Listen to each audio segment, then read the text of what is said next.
الحمد لله نحمده ونستعينه ونستغفره ونؤمن به ونتوكل عليه ونعوذ بالله من شرور أنفسنا ومن سيئات أعمالنا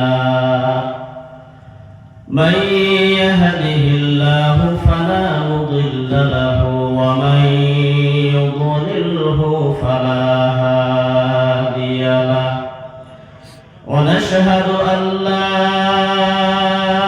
إله إلا الله وحده لا شريك له ونشهد أن سيدنا وسندنا وحبيبنا ومولانا محمدا عبده ورسوله الذي أرسله الله بالحق تعالى بشيرا ونذيرا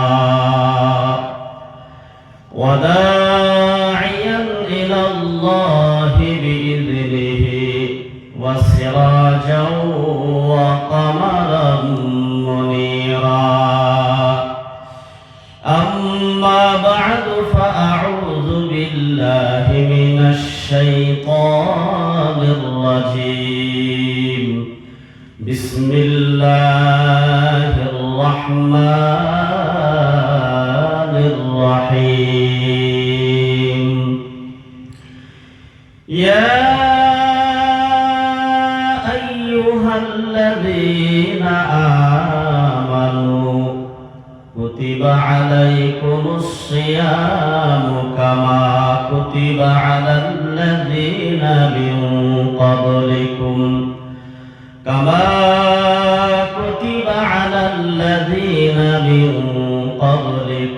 لعلكم تتقون وقال سبحانه وتعالى يا عبادي الذين أسرفوا على أنفسهم لا تقنطوا من رحمة الله إن الله يغفر الذنوب جميعا إنه هو الغفور الرحيم وقال النبي صلى الله عليه وآله وسلم تركت فيكم أمرين لن تضلوا ما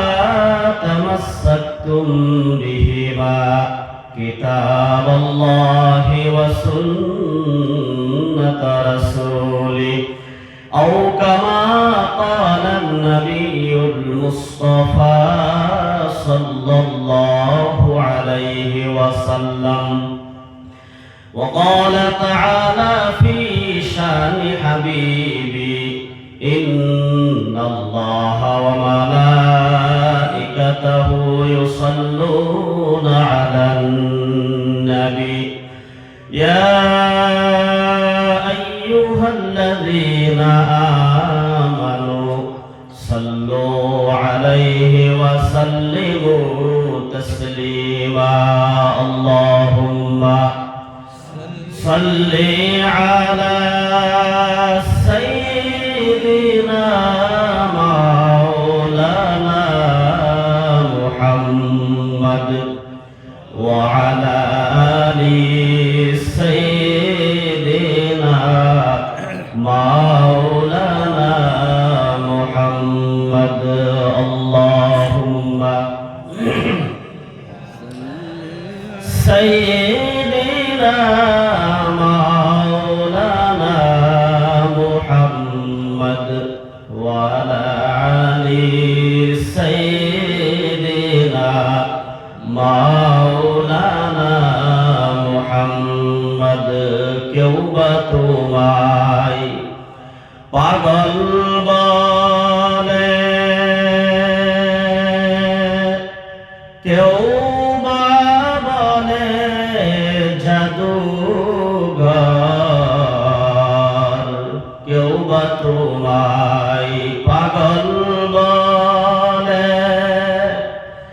কেউ বা বলে জাদুঘর। আল্লাহ বলে ওহে বন্ধু আপনি আমার পয়গম্বর। আল্লাহুম্মা সাল্লি আলা সাইয়্যিদিনা মাওলানা মুহাম্মদ ওয়া আলা আলি সাইয়্যিদিনা মাওলানা মুহাম্মদ। লা ইলাহা ইল্লাল্লাহ, লা ইলাহা ইল্লাল্লাহ, লা ইলাহা লা ইলাহা ইল্লাল্লাহ, লা ইলাহা লা ইলাহা ইল্লাল্লাহ, লা ইলাহা ইল্লাল্লাহ, লা ইলাহা ইল্লাল্লাহ, লা ইলাহা ইল্লাল্লাহ, লা ইলাহা ইল্লাল্লাহ, লা ইলাহা ইল্লাল্লাহ, লা ইলাহা ইল্লাল্লাহ, লা ইলাহা ইল্লাল্লাহ মুহাম্মাদুর রাসূলুল্লাহ। বালাগাল উলা বিকামালিহি কাশাফাদ দুজা বিজামালিহি হাসুনাত জামিউ খিসালিহি সাল্লু আলাইহি ওয়া আলিহি। সুবহানাকা লা ইলমা লানা ইল্লা মা আল্লামতানা ইন্নাকা আনতাল আলিমুল হাকীম। দাও খোদা দাও আমায় আবার, ওমর দারাজ দিল। দাও খোদা দাও আমায় আবার, ওমর দারাজ দিল।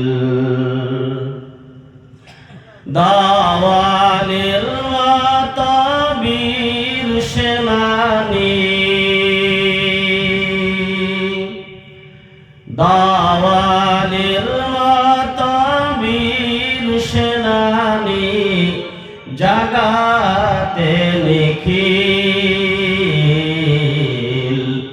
দাও খোদা দাও আমায় আবার, ওমর দারাজ দিল।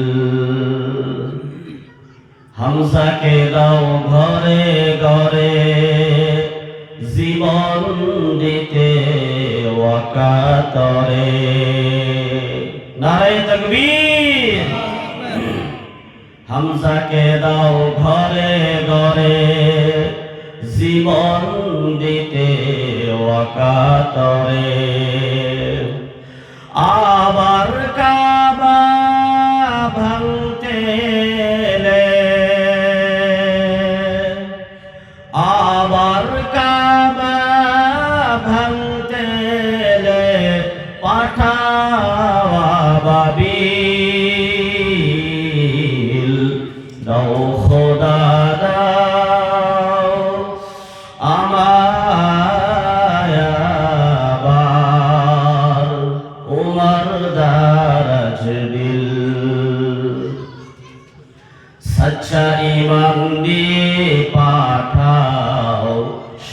সাহাবা, তাদের দেখে বিশ্ব আবার বলক মারহাবা। আবার পাঠাও আবু বকর, ফিতনা ফাসাদ আসুক সুমন। অনরাটাল পাহাড় সম, অনরাটাল পাহাড় সম, দাও সেই মনের মিল। দাও খোদা দাও আমায় আবার, ওমর দারাজ দিল। আলহামদুলিল্লাহ, আল্লাহ পাকের লাখ লাখ শুকরিয়া যে মহান আল্লাহ পাক আমাদের সকলকে পবিত্র জায়গায় বসার জন্য তৌফিক দান করেছে। আমরা সকলেই আল্লাহ পাকের নিয়ামতের শুকরিয়া আদায় করি আলহামদুলিল্লাহ। আলহামদুলিল্লাহ, আর একটু আওয়াজ দিয়ে বলি আলহামদুলিল্লাহ। আজকের এই মহা সম্মেলনের সম্মানিত শ্রদ্ধাভাজন সভাপতি সাহেব, বিশেষ গণ্যমান্য ওলামায়ে কেরাম, আমার অতি প্রিয় যিনি আমার আগে আলোচনা রাখছেন, হযরত মাওলানা আতাউর রহমান বুলবুলি সাহেব, মাদ্রাসার আসাতিজায়ে কেরাম, সম্মুখে বসা মুরব্বী নিজাম, যুবক ভাই বন্ধু সকল, যে মহান আল্লাহ পাক আমাদেরকে এই দুনিয়া বানিয়ে এই দুনিয়ার মাধ্যমে আমাদেরকে পাঠাইছে, আবারও আল্লাহ তাআলা এই দুনিয়ার মাধ্যমে বিশ্বনবী মুহাম্মদুর রাসূলুল্লাহ সাল্লাল্লাহু আলাইহি ওয়াসাল্লামের উম্মত বানিয়ে আমাদেরকে পাঠাইছেন। বন্ধুগণ, আল্লাহ তাআলা বলেন, এই দুনিয়ার মাধ্যমে আমি এমন একজন মানুষ পাঠাইতাছি, যে মানুষটা হলো দুনিয়ার মাধ্যমে সর্বশ্রেষ্ঠ মানুষ। আল্লাহ তাআলা বলেন, ওই মানুষটা, যে মানুষটাকে দুনিয়ার মাধ্যমে পাঠাইলাম, এই দুনিয়ার মাধ্যমে সর্বশ্রেষ্ঠ মানুষ বানায় আমি দুনিয়ার মাধ্যমে পাঠাইব। তার মধ্যে সর্বশ্রেষ্ঠ উম্মত ওনারা হবেন যারা এই নবীর উম্মত হইতে পারবো। আল্লাহ তাআলা বলেন, এই জগতের মাধ্যমে, দুনিয়ার মাধ্যমে আমি এমন একজন বন্ধু পাঠাইতাছি, যার উম্মত হইতে পারলে, যারা উম্মত হবে তারা হবে শ্রেষ্ঠ উম্মত। আমরাই হলাম শ্রেষ্ঠ উম্মত, বিশ্বনবী মুহাম্মদুর রাসূলুল্লাহ সাল্লাল্লাহু আলাইহি ওয়াসাল্লামের উম্মত। একবার চিৎকার দিয়ে বলি সুবহানাল্লাহ।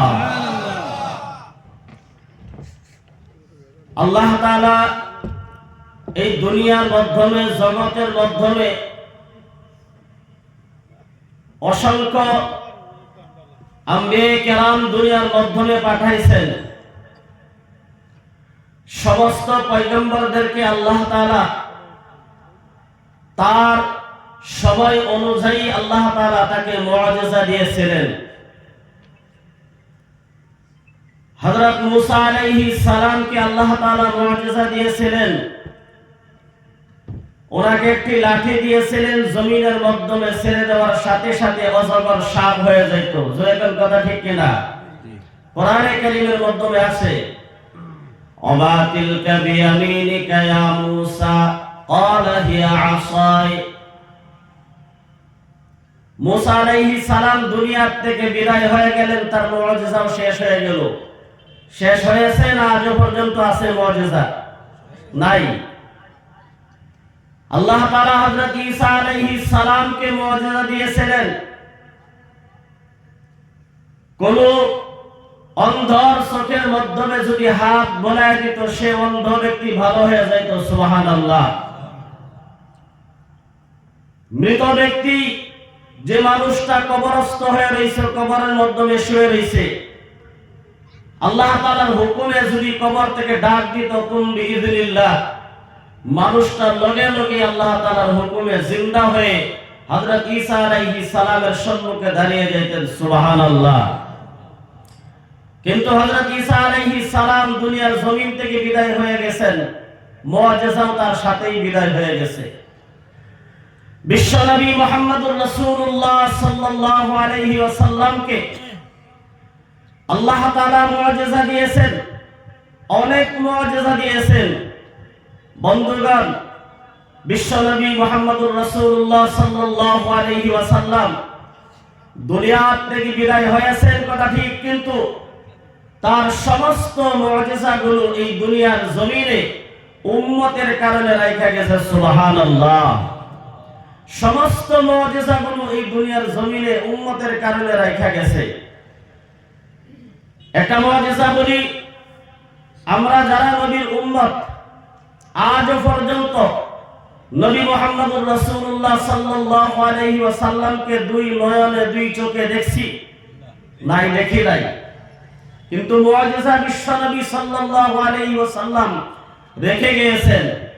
আমরা নবীর সাথে কোনোদিন হাত দিয়ে মুসাফাহাও করি না, নবীর চেহারাও দেখি নাই, কিন্তু তার সমস্ত মুআজিজাগুলো উম্মতের মহব্বতে এই দুনিয়ার জগতের মাধ্যমে রাখা গেছে। তাহলে আমরা মুআজিজাগুলো ভোগ করব কেমনে? আল্লাহর নবী সাল্লাল্লাহু আলাইহি ওয়াসাল্লাম বলেন,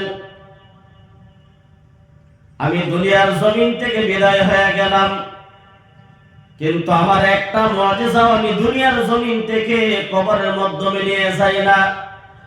সমস্ত মুআজিজাগুলো আমি নবী মুহাম্মদুর রাসূলুল্লাহ সাল্লাল্লাহু আলাইহি ওয়াসাল্লাম এই জগতের মাধ্যমে, দুনিয়ার মাধ্যমে আমার উম্মতের কল্যাণের কারণে রেখে গেছি। সুবহানাল্লাহ। একটা মুআজিজা হলো, বন্ধুগণ, আমরা এই দুইটা চোখে, এত সুন্দর দুইটা চোখ আল্লাহ তাআলা আমাদেরকে দিয়েছেন, কিন্তু যেই নবীর উম্মত আমরা হয়েছি আজ পর্যন্ত এই নবীকে এই দুইটা চোখ দিয়ে আজ পর্যন্ত দেখতে পাই নাই।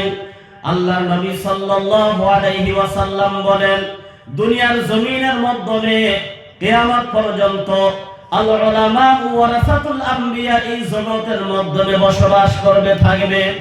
যেদিন দুনিয়ার জমিনের মাধ্যমে উলামায়ে কেরাম ওয়ারাসাতুল আম্বিয়া তারা থাকবে না, আল্লাহ তাআলা এই দুনিয়া কখনো রাখবে না, দুনিয়াকে শেষ করে ফেলবে। আল্লাহ নবী বলেন, আমার উম্মতেরা যদি দুইটা চোখে মহব্বতের নজরে, বলেন কিসের নজরে? মহব্বতের নজরে ওয়ারাসাতুল আম্বিয়া হযরতে উলামায়ে কেরাম, মাদ্রাসার আসাদায়ে কেরাম যারা আছেন, মসজিদের ইমাম সাহেব যারা আছেন, মাদ্রাসার শিক্ষক যারা আছেন, সুবাহি মক্তবের শিক্ষক যারা আছেন, বন্ধুগণ, সাধারণ মানুষ যদি হুজুরদেরকে মহব্বতের নজরে যদি দুইটা নয়নে তাকায় হারে, বিশ্বনবী সাল্লাল্লাহু আলাইহি ওয়াসাল্লামের পবিত্র কোরআন যার উপরে নাযিল হয়েছে, এই ইমাম সাহেব 30 পারা কোরআন পড়তে জানে, যে হাদিসগুলা নবীজি সাল্লাল্লাহু আলাইহি ওয়াসাল্লাম বলতো, এই হাদিসগুলা মসজিদের ইমাম সাহেব জানে, মাদ্রাসার হুজুরেরা জানে। একটু মহব্বতে মসজিদের ইমাম সাহেব, মাদ্রাসার হুজুররা যে এত সুন্দর করে কোরআনে কারীম তিলাওয়াত করে, আরে এই কোরআনের তিলাওয়াত যদি বিশ্ব নবী মুহাম্মদুর রাসূলুল্লাহ সাল্লাল্লাহু আলাইহি ওয়াসাল্লামের জুবানে মুবারক দিয়ে যদি শুনতে পারতাম, তাহলে কত আরো ভালো লাগতো। আর নবী দুনিয়া থেকে বিদায় হয়ে গেছে, কিন্তু মুআজিজা কোরআন দুনিয়ার জমিনের মাধ্যমে রাখা গেছে। আর এত সুন্দর করে মসজিদের ইমাম সাহেব কোরআন তেলাওয়াত করে, কারি সাহেব এত সুন্দর করে কোরআন তেলাওয়াত করে। এই মহব্বতের নজরে যদি কোনো সাধারণ মানুষ যদি মসজিদের ইমাম সাহেব অথবা মাদ্রাসার শিক্ষকের দিকে তাকায়, আল্লাহর নবী বলেন ওই মানুষটা হুজুরের দিকে তাকায় না, সরাসরি আমি বিশ্ব নবীর চেহারার দিকে তাকায় রয়েছে। সুবহানাল্লাহ।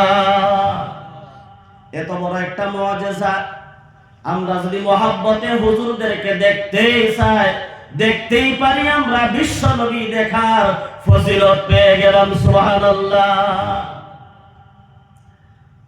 আল্লাহর নবী সাল্লাল্লাহু আলাইহি ওয়াসাল্লাম বলেন, সাহাবায়ে কেরাম আমার সাথে মুসাফা করত।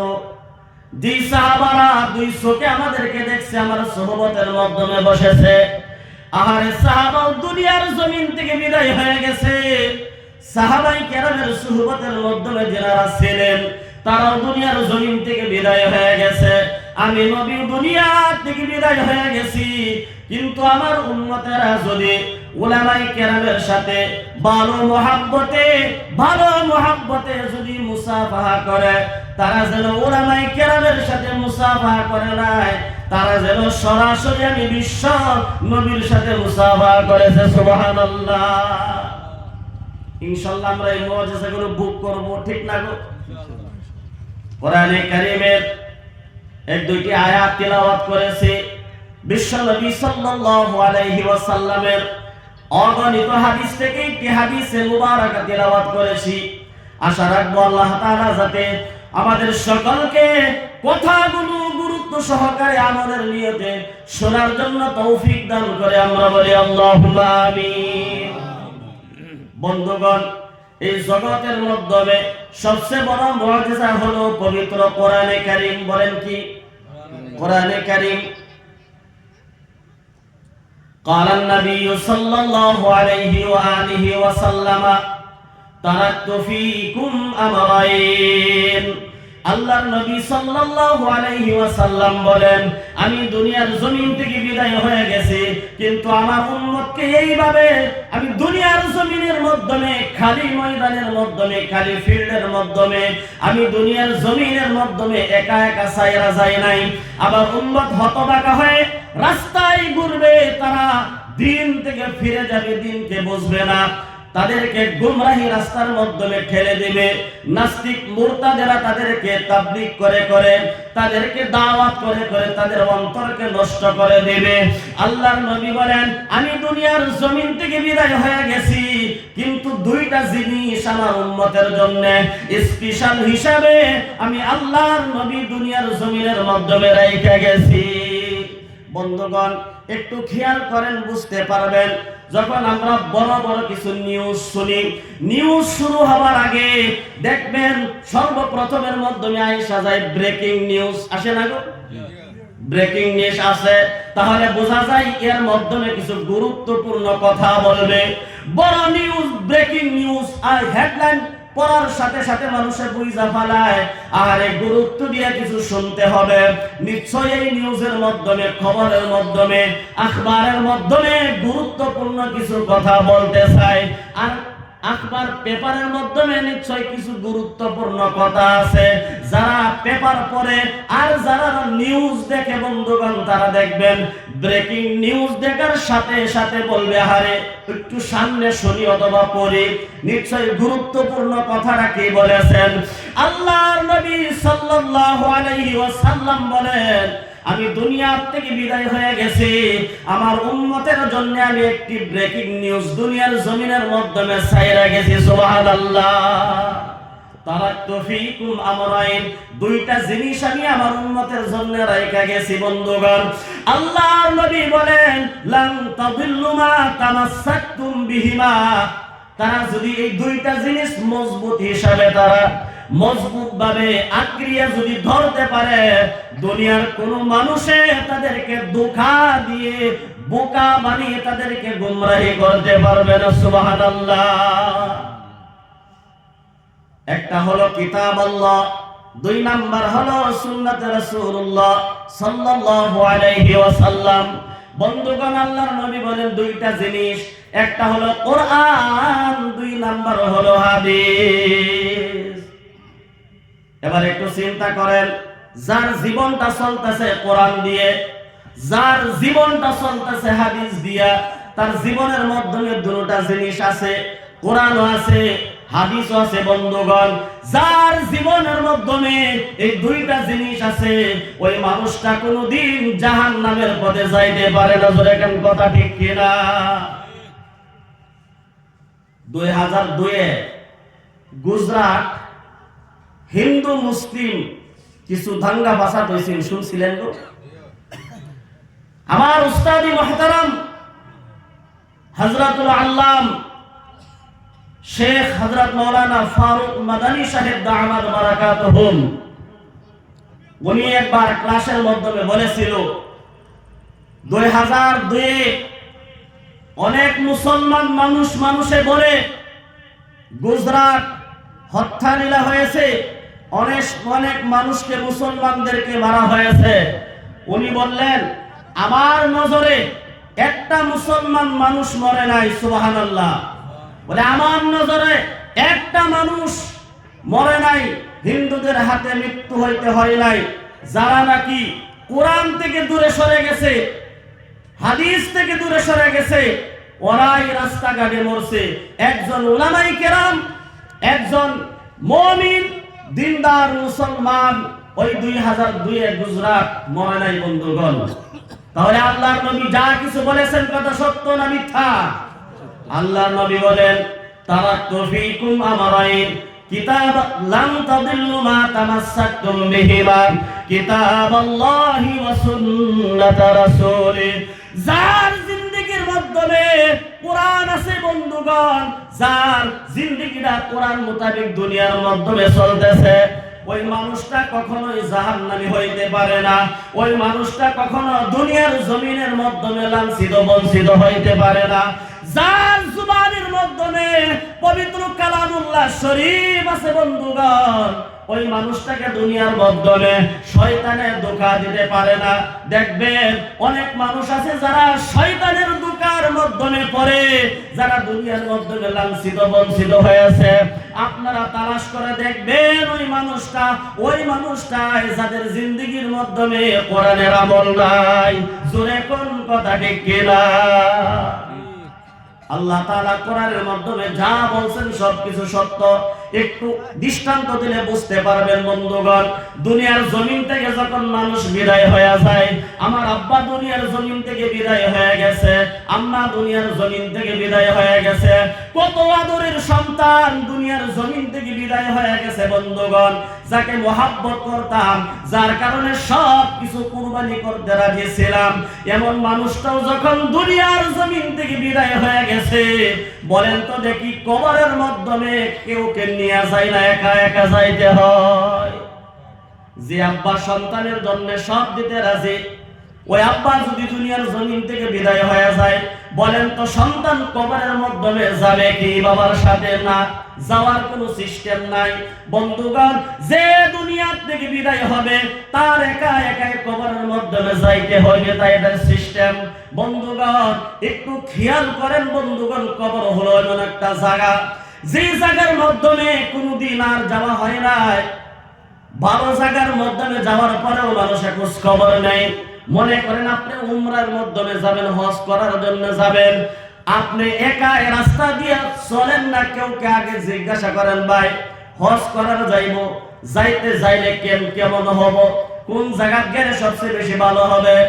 আর ওই জায়গা থেকে ভারত থেকে আমরা হারামাইন শরীফ পর্যন্ত পৌঁছানোর জন্য আমাদের জন্য ভালো রাস্তা কোনটা আছে, ওই জায়গার মাধ্যমে কোনো সমস্যা আছে কিনা, সবকিছু জানার পর মানুষে হজের জন্য রওনা করে। অথবা মানুষে যদি রোজগারের জন্য ভারত থেকে অন্য কোনো জায়গার মাধ্যমে যায় কর্মরতর জন্য, আগে জিজ্ঞাসা করে ভাই আমি যে কোম্পানির মাধ্যমে যাইব ওই কোম্পানির ব্যবস্থাটি ভালো আছে না নাই, ওই কোম্পানি কর্মচারীদেরকে তার সাথে ভালো আচরণ করে না নাই, জিজ্ঞাসা করে না গো, বেতনটা ভালো হবে না নাই। অর্থাৎ আমি দেশ ছেড়ে, সন্তান ছেড়ে, আব্বা ছেড়ে, জন্মস্থান ছেড়ে, সব কিছু ছেড়ে আমি যখন বিদেশের মাধ্যমে যাব, ওই জায়গার মাধ্যমে আগে আমরা তালাশ করি নিরাপত্তা। আমার নিরাপত্তা হবে কি আগে আমরা তালাশ করে দেখি। কিন্তু একটু চিন্তা করেন, আল্লাহ তাআলা এত সুন্দর মেধা আপনাকে আমাকে দিয়েছে বন্ধুগণ, এই সুস্থ মেধাটা দিয়ে একটু চিন্তা করেন, আমরা যে দুনিয়ার জমিন থেকে বিদায় হয়ে যাইব, এমন একটা জায়গা অন্ধকার কবর, অন্ধকার।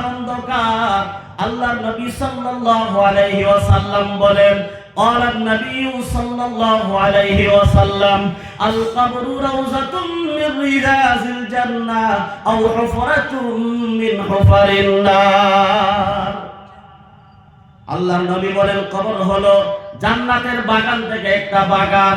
যারা জান্নাতি মুমিন বান্দা, যারা মুমিন মুসলমান, তাদের জন্য জান্নাতের একটা বাগান। আর যারা জাহান্নামী গুনাহগার নাফরমান বান্দা, তাদের জন্য ওই কবরটা কিয়ামত পর্যন্ত জাহান্নামের একটা কুণ্ড হয়ে যায়।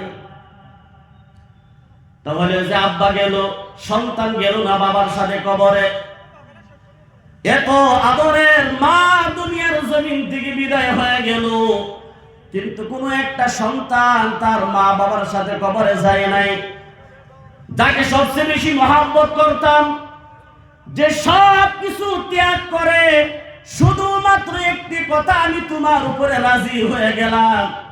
নিজের ঘরের প্রিয়তমা বউ, ওই ঘরের স্ত্রী স্বামী দুনিয়ার থেকে বিদায় হয়ে গেলে, আমি কোন জায়গার মাধ্যমে শুনি নাই যে ঘরের স্ত্রী স্বামীর সাথে কবরের মাধ্যমে গিয়েছে যে স্বামী গো তুমি কেমনে একা একা ঘরের মাধ্যমে তুমি থাকবা, তোমাকে এত মহব্বত করতাম, আদর করতাম, এই অন্ধকার কবরের মাধ্যমে তুমি কেমনে থাকবা।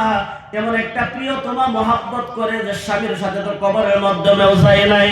বন্ধুগণ, সর্বশেষ নজরিয়াটা দেখেন, যে দুইটা মানুষ মৃত ব্যক্তিকে কবরের মাধ্যমে নিয়ে নামলো, ওই মানুষটা মৃত ব্যক্তিকে কবরের মাধ্যমে শোয়া। বন্ধুগণ, বিসমিল্লাহি ওয়া আলা মিল্লাতি রাসূলিল্লাহ সাল্লাল্লাহু আলাইহি ওয়াসাল্লাম বলে, ওই দুইটা মানুষ কবর থেকে উঠে আবার খাটকি দিয়ে ঘুরে মাটি দিয়ে বাড়ির মাধ্যমে চলে গেলেন। তাহলে বোঝা গেল দুনিয়া থেকে যারা বিদায় হয়ে গেছে, এই সিস্টেম আল্লাহ তাআলা দেয় নাই জিন্দা মানুষ কবরের মাধ্যমে যাওয়ার জন্য। বন্ধুগণ, এমন একটা জায়গার মাধ্যমে প্রত্যেকেরই যাইতে হবে, তার মাধ্যমে কোনো সন্দেহ নাই। বন্ধুগণ, একটু চিন্তা করেন, এই কবরে যাওয়ার সামান আমাদের কি তৈরি হয়েছে কি হয়েছে না? আল্লাহর নবী বলেন, আমি শুরুতেই বলছি দুইটা জিনিস রাইখা গেছি, একটা হলো কোরআনে কারীম। একটু চিন্তা করেন কোরআন কত দামি সম্পদ, কত দামি সম্পদ। এই যে একটা মাদ্রাসা, যেই মাদ্রাসার মাধ্যমে সকাল থেকে বন্ধুগণ গোটেই দিন, সমস্ত দিন কোরআনে কারীম বোঝানো হয়, কোরআনে কারীম তেলাওয়াত করা হয়। যেই জায়গার মাধ্যমে মাদ্রাসা আছে, ওই জায়গাটা একটা বরকতময় মাদ্রাসা, বরকতময় জায়গা। বন্ধুগণ, আল্লাহর নবী সাল্লাল্লাহু আলাইহি ওয়াসাল্লাম হাদিসে কুদসির মাধ্যমে বলেছেন, আল্লাহ তাআলা বলে, দুনিয়ার জগতের মানুষ সন্ধ্যা হয়ে আবার এশার নামাজ কেউ পড়ে, কেউ বা পড়ে না, এইভাবে খানা খেয়ে তারা ঘুমিয়ে যায়। সকালবেলা ঘুম থেকে উঠে নাস্তা করার জন্য পাগল হয়ে যায়, কিন্তু মাদ্রাসার ছাত্ররা ছাত্রীরা তারা তা করে না। মাদ্রাসায় আসা লাগবো, তাদের কিছু তৈরি আছে, দেখবেন বাড়ির মাধ্যমে কিতাব পড়ে অথবা মাদ্রাসার মাধ্যমে কোরআনে কারীম কিতাব নিয়ে বসে যায়। বন্ধুগণ, আল্লাহ তাআলা ঘোষণা করে, হে নবী হে, জানিয়ে দেন আপনার উম্মতকে, যে উম্মতেরা পবিত্র কোরআনে কারীম হাতের মাধ্যমে নিয়ে তিলাওয়াত করে, এই তিলাওয়াতের বরকতে আমি আল্লাহ সারা জগতের দুনিয়ার মাখলুকাতের জন্য আমি আল্লাহ রিজিকের ব্যবস্থা করি। সুবহানাল্লাহ, নারে তাকবীর। বন্ধুগণ, কোরআনে কারীমের মাধ্যমে ৩০ পারা আছে। কয় পারা গো? 114টি সূরা আল্লাহ তাআলা কোরআনে কারীমের মাধ্যমে দিয়েছেন। একটা সূরা হলো বন্ধুগণ 29 নম্বর পারা। 29 নম্বর পারা শুরু থেকে একটা সূরা শুরু হয়, যে সূরাটার নাম হলো সূরায়ে মুলক। বলেন কি? সূরায়ে মুলক। তাবারাকাল্লাযী বিয়াদিহিল মুলকু হুয়া আলা কুল্লি শাইইন কাদির আল্লাযী খালাকাল মাউতা ওয়াল হায়াতা লিয়াবলুয়াকুম আইয়ুকুম আহসানু আমালা। একটু বলেন, এই যে একটা সূরা বললাম, এই সূরাটা কয়জনের জানা আছে গো? জানা আছে? দুই একজন। কার কার জানা আছে একটু হাত তুলি তো দেখি। মাশাআল্লাহ, নারে তাকবীর। দেখেন, একটু চিন্তা করেন, আল্লাহ তাআলা মহব্বত করে একটা কিতাব দিয়েছে। এই কিতাব এত দামি সম্পদ, একটা কিতাব মুসলমানদের জন্য হাতিয়ার বানাইছে। আবার আল্লাহ বলছে এই কিতাব যার সাথে আছে কালামুল্লাহ কিতাবুল্লাহ। বন্ধুগণ, আমরা দুনিয়ার জমিনের মধ্যে কার ক্ষমতা আছে আল্লাহর সাথে কথা বলার? আছে গো? আল্লাহর সাথে কথা বলার ক্ষমতা দুনিয়ার জমিনের মাধ্যমে কেউ নাই। আল্লাহ তাআলা দুনিয়ার জমিনের মাধ্যমে একমাত্র ক্ষমতা দিয়েছে ওই মানুষটাকে, যে মানুষটা কোরআনে কারীম পড়তে পারে। খায়রুল কালামি কালামুল্লাহ। আল্লাহ তাআলা বলে যদি কেউ আমার সাথে কথা বলতে চাও, হে আমার গোলামেরা শুনো, হে আমার গোলামেরা শুনো, আমার সাথে যদি কেউ কথা বলতে চাও, এই কথাটা আল্লাহ তাআলা বলতেছে, তাহলে সে কোরআন তিলাওয়াত করো, কোরআন তিলাওয়াত করো।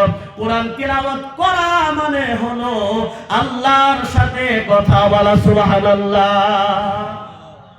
আল্লাহর সাথে কথা বলার কারণে একটু ওয়াদা করেন, মৃত্যু পর্যন্ত চেষ্টা করব ইনশাআল্লাহ কোরআনে কারীমটা আমরা সকলে শিখব ইনশাআল্লাহ। বলেন তো শিখবেন তো? নারে তাকবীর। আল্লাহ সকলকে কোরআনে কারীম শিখার তুমি তৌফিক দান করো। বলতেছিলাম 30 নম্বর পারা শুরুর মধ্যে একটি সূরা আছে সূরা মুলক। এই সূরা মুলকের এত ফজিলত আল্লাহ তাআলা মানব দুনিয়া এই কোরআনে কারীমের মাধ্যমে মানব মণ্ডলীর জন্য আল্লাহ তাআলা একমাত্র দিয়েছেন। বন্ধুগণ, তাবারাকাল্লাযী বিয়াদিহিল মুলকু ওয়া হুয়া আলা কুল্লি শাইইন কাদির। কোরআনে কারীম তেলাওয়াত করা সওয়াব, যে ব্যক্তি শুনে আবার সওয়াব। আল্লাহ তাআলা বলেন পবিত্র কোরআনে তো দামি সম্পদ আমি আল্লাহ তাআলা বানাইছি, যে ব্যক্তি তেলাওয়াত করবে আর শুনবে প্রত্যেকটা হরফ অনুযায়ী তার আমলনামায় 10টি করে নেকি হয়ে যায়। সুবহানাল্লাহ। বন্ধ করে একটু সঙ্গী বানান, না হয় একা একা কবরের মধ্যে যাইতে হবে। সূরা মুলক এমন একটা সূরা বন্ধুগণ, হযরতে ইবনে আব্বাস রাদিয়াল্লাহু আনহু বলেন, তাফসীর ইবনে কাসীরের মাধ্যমে বর্ণনাটা করা হয়েছে। আল্লাহর নবীর সাহাবী হযরতে ইবনে আব্বাস রাদিয়াল্লাহু আনহু বলেন, উনি একজন সাহাবা ওনার বন্ধুকে বলতেছেন, বন্ধু হে তোমাকে এমন একটা বস্তু আমি শিখাইয়া দিব না? বলে এমন একটা দামি বস্তু তোমাকে শিখাইয়া দিব, এমন একটা দামি আমল তোমাকে শিখাইয়া দিব। আল্লাহর নবী সাল্লাল্লাহু আলাইহি ওয়াসাল্লাম বলেছেন, এই আমলটা যদি দুনিয়ার জমিন থেকে কেউ করে কবরের মধ্যে আসতে পারে, আল্লাহ তাআলা বলেন এই যে এই আমলটা যদি করে কবরের মধ্যে আসে, কিয়ামতের দিন ওই আমলটা তার সঙ্গে কবরের মধ্যে বন্ধ হয়ে থাকবে। হাসরের ময়দানে যখন হাসরের মাঠ হয়ে যাবে, ওই আমলটা ওই মানুষটাকে, ওই বন্ধুকে, বন্ধুর দায়িত্ব হিসাবে তাকে জান্নাতের মাধ্যমে নিয়ে তারপরে ছাড়বে। সুবহানাল্লাহ। আমলটা একটু খেয়াল করে শুনেন। হযরত ইবনে আব্বাস রাদিয়াল্লাহু আনহু বলতেছেন, বন্ধু হে তোমাকে একটা সুন্দর আমল শিখিয়ে দেই। বলে বন্ধু শেখাও। বলে যে আমলটা নবী বলেছেন, নবী বলেছেন ওই আমলটা সুন্দরভাবে শিখতে চাই। আল্লাহর নবী সাল্লাল্লাহু আলাইহি ওয়াসাল্লাম একদিন হযরত ইবনে আব্বাস রাদিয়াল্লাহু আনহুকে বললেন, হে আমার সাহাবা শুনো, কোরআনে কারীমের মাধ্যমে 114টি সূরা রয়েছে, তার মাধ্যমে একটি সূরা সূরা মুলক। ওই সূরাটা তুমি নিজে শিখো। কি বলছেন? বলেন তুমি নিজে শিখো, তোমার ঘরের স্ত্রীকে তুমি শেখাও, তোমার পিতা মাতাকে তুমি শেখাও, তোমার ছেলে সন্তানকে তুমি সূরাটা শেখাও, তোমার আত্মীয় স্বজনকে ওই সূরাটা শেখাও। আর ওই সূরার মাধ্যমে আল্লাহ তাআলা কি কথা বলেছে সকলকে ওই কথাগুলো সুন্দরভাবে তুমি বোঝায়া দাও। বলেন এই আমলটা যদি দুনিয়ার জমিন থেকে যদি কইরা আসতে পারো, আল্লাহর নবী সাল্লাল্লাহু আলাইহি ওয়াসাল্লাম বলতেছেন, ইবনে আব্বাস শুনো, প্রত্যেকদিন মৃত্যু পর্যন্ত প্রত্যেকদিন কমপক্ষে একবার এই সূরাটা তিলাওয়াত না করে তুমি বিছানার মাধ্যমে পিঠটা লাগায়ও না। প্রত্যেকদিন একবার হইলেও এই সূরাটা তিলাওয়াত করবা, এরপরে ঘুমাইবা। বলতেছেন ইয়া রাসূলুল্লাহ সাল্লাল্লাহু আলাইহি ওয়াসাল্লাম, প্রত্যেকদিন যদি সূরাটা তিলাওয়াত করি তাহলে আমার জন্য ফায়দা কি হবে? আল্লাহর নবী সাল্লাল্লাহু আলাইহি ওয়াসাল্লাম বলেন, হে সাহাবা শুনো শুনো, এত গুরুত্বপূর্ণ কথা তার মধ্যে রয়েছে। সাহাবা শুনো, আমি নবী দুনিয়া থেকে বিদায় হয়ে যাইতাছি। ও সাহাবা শুনো, আমার জন্য যা তোমরা নিজের ধন সম্পদ সবকিছু কুরবানি করতে রাজি, কিন্তু আমার সাথে তো কবরে যাইতে কেউ রাজি না। আমি নবী দুনিয়া থেকে বিদায় হয়ে যাইতেছি, আমার একা কবরের মাধ্যমে যাইতে হবে। তুমি সাহাবা দুনিয়া থেকে বিদায় হয়ে যাইবা, তোমার সাথে কেউ কবরের মাধ্যমে যাবে না, তোমার সন্তানের সাথে কেউ কবরের মাধ্যমে যাবে না।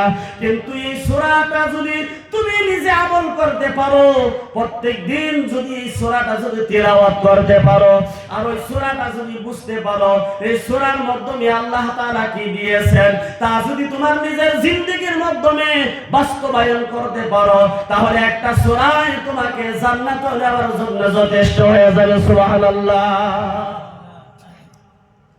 তাফসীরের মাধ্যমে এতটুকু লেখা আছে, যেই মানুষটা ঠান্ডার শীতের দিন কতটুকু শীত লাগে, মনটা চাই না শীতের দিন ব্ল্যাঙ্কেটের নিচের থেকে উঠে ঠান্ডা পানি দিয়ে ওযু করে 2 রাকাত নামাজ পড়ে নেই, এই মনটা বন্ধুগণ কেউ চাই নাই। সকলের মনের মাধ্যমে শুধুমাত্র আরাম আরাম আরাম, আহারে আরাম আরাম। আল্লাহ দুনিয়ার জমিনটা মানুষের জন্য আরামের জন্য বানাইলাই। قال النبي صلى الله عليه وسلم الدنيا سجن المؤمن وجنة الكافر। আল্লাহর নবী বলেছেন, দুনিয়া হলো মুমিনের কারণে জেলখানা। একটু চিন্তা করেন, জেলখানার মাধ্যমে আরাম থাকতে পারে? আরাম আছে গো? একটু দরুদ শরীফ পড়েন, সুবহানাল্লাহ লা ইলাহা ইল্লাল্লাহ সুবহানাল্লাহ ওয়ালহামদুলিল্লাহ লা ইলাহা ইল্লাল্লাহ সুবহানাল্লাহ ওয়ালহামদুলিল্লাহ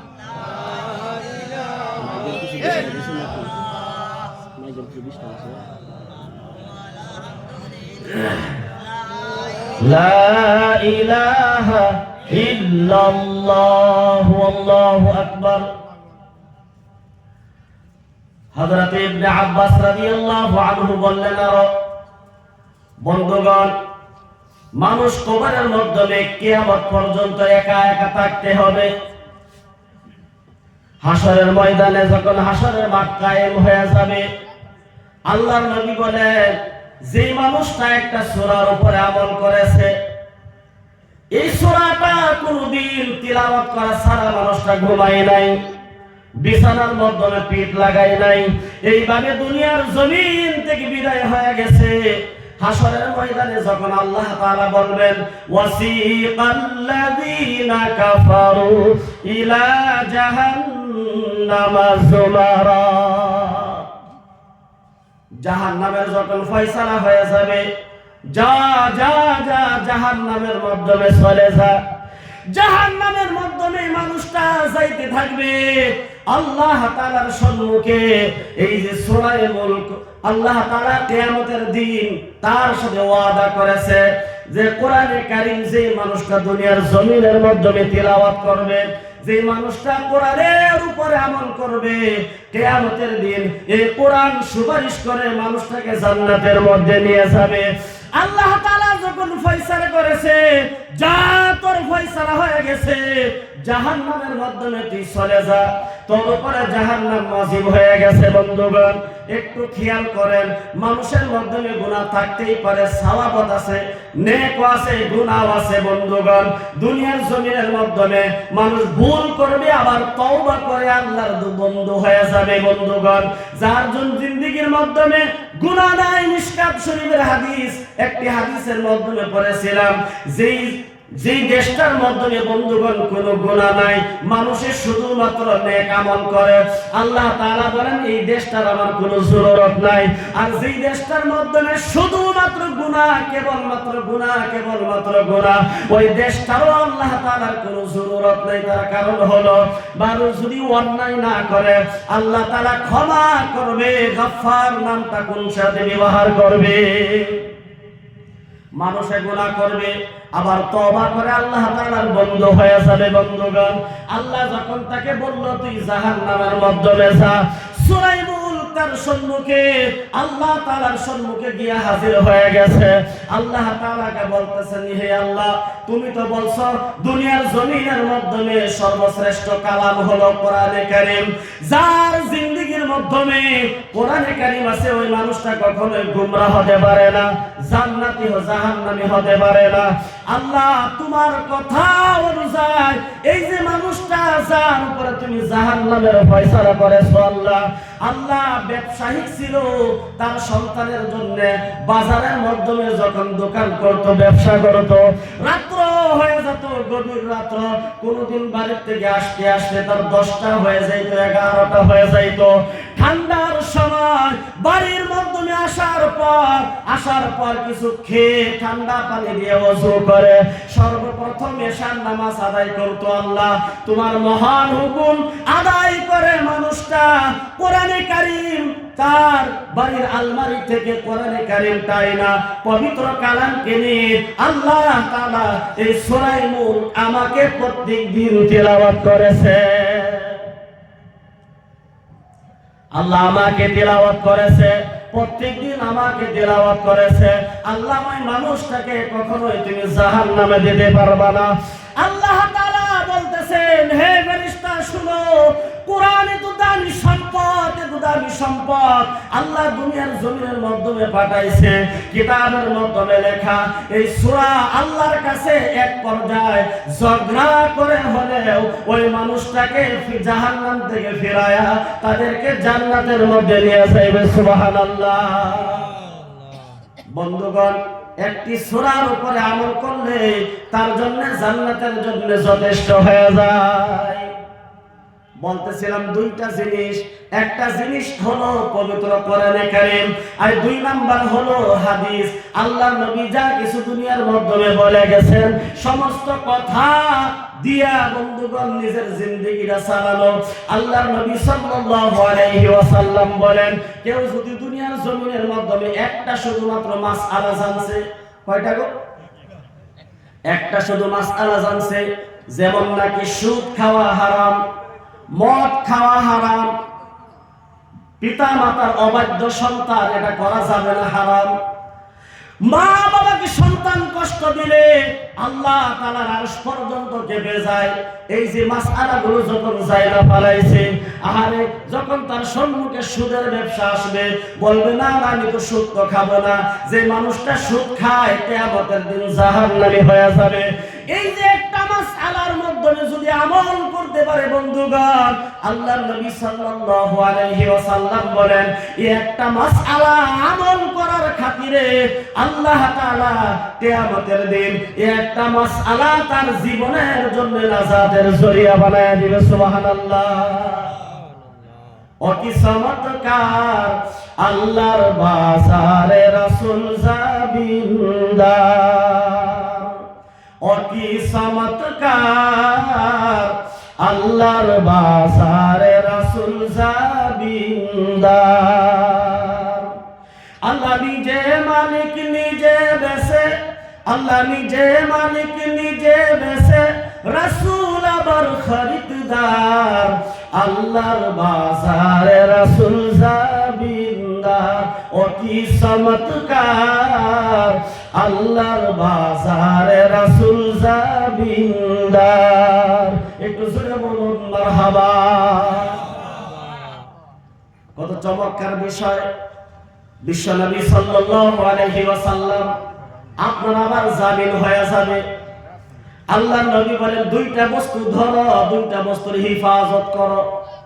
কোরআনে কারীম ধরো, হাদিসে মুবারাকা ধরো, তোমার জন্য যে আমানত দিয়েছি দুইটা জিনিসকে হিফাজত করো। আল্লাহর নবী সাল্লাল্লাহু আলাইহি ওয়াসাল্লাম বলেন, কোন মানুষে যদি নিজের জবানকে হিফাজত করতে পারে, যে জবানকে হিফাজত করা মানুষ পাবে না জবানের দ্বারা কত গুনাহ হয়ে যায়। সুম্মা আমানু সুম্মা কাফারু, মানুষ সকাল বেলা মুমিন, আবার দুপুর বেলায় সন্ধ্যা বেলায় মানুষ কাফের হয়ে যায়, ঈমান হারায় যায় শুধুমাত্র একটা জিনিস, জবানের কারণে। বন্ধুগণ,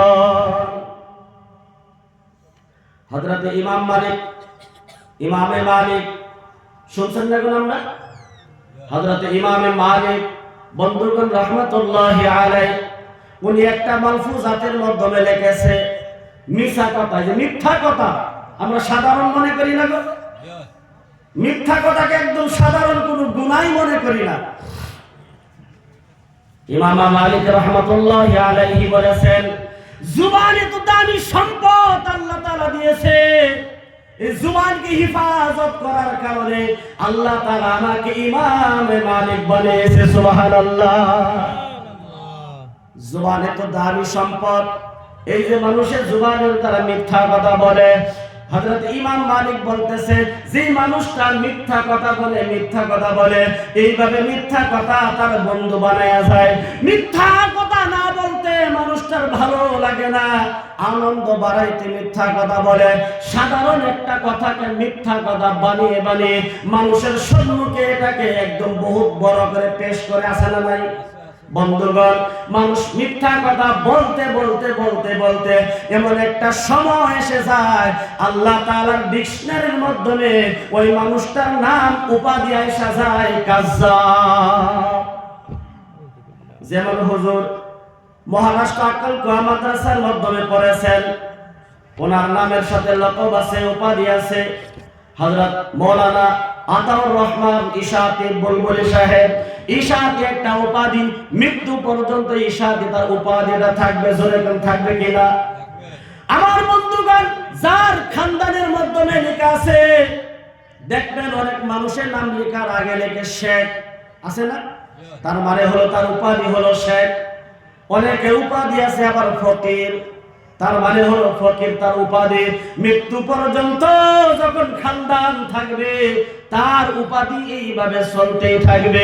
ঠিক তেমনি যার উপাধি কখনো সরাইতে যায় নাই, সরে নাই, মানুষটা যদি মিথ্যা কথাকে তার বন্ধু বানায় নেয়, মিথ্যা কথাকে যদি আদি বানায় নেয়, এইভাবে যদি দুনিয়ার জমিন থেকে বিদায় হয়ে যায়, হাসরের ময়দানে আল্লাহ তাআলা তার উপাধি কাজ্জাব, মৃত্যু বলে তার উপাধি দিয়ে দিবেন। বন্ধুগণ জোরে বলুন নাউজুবিল্লাহ।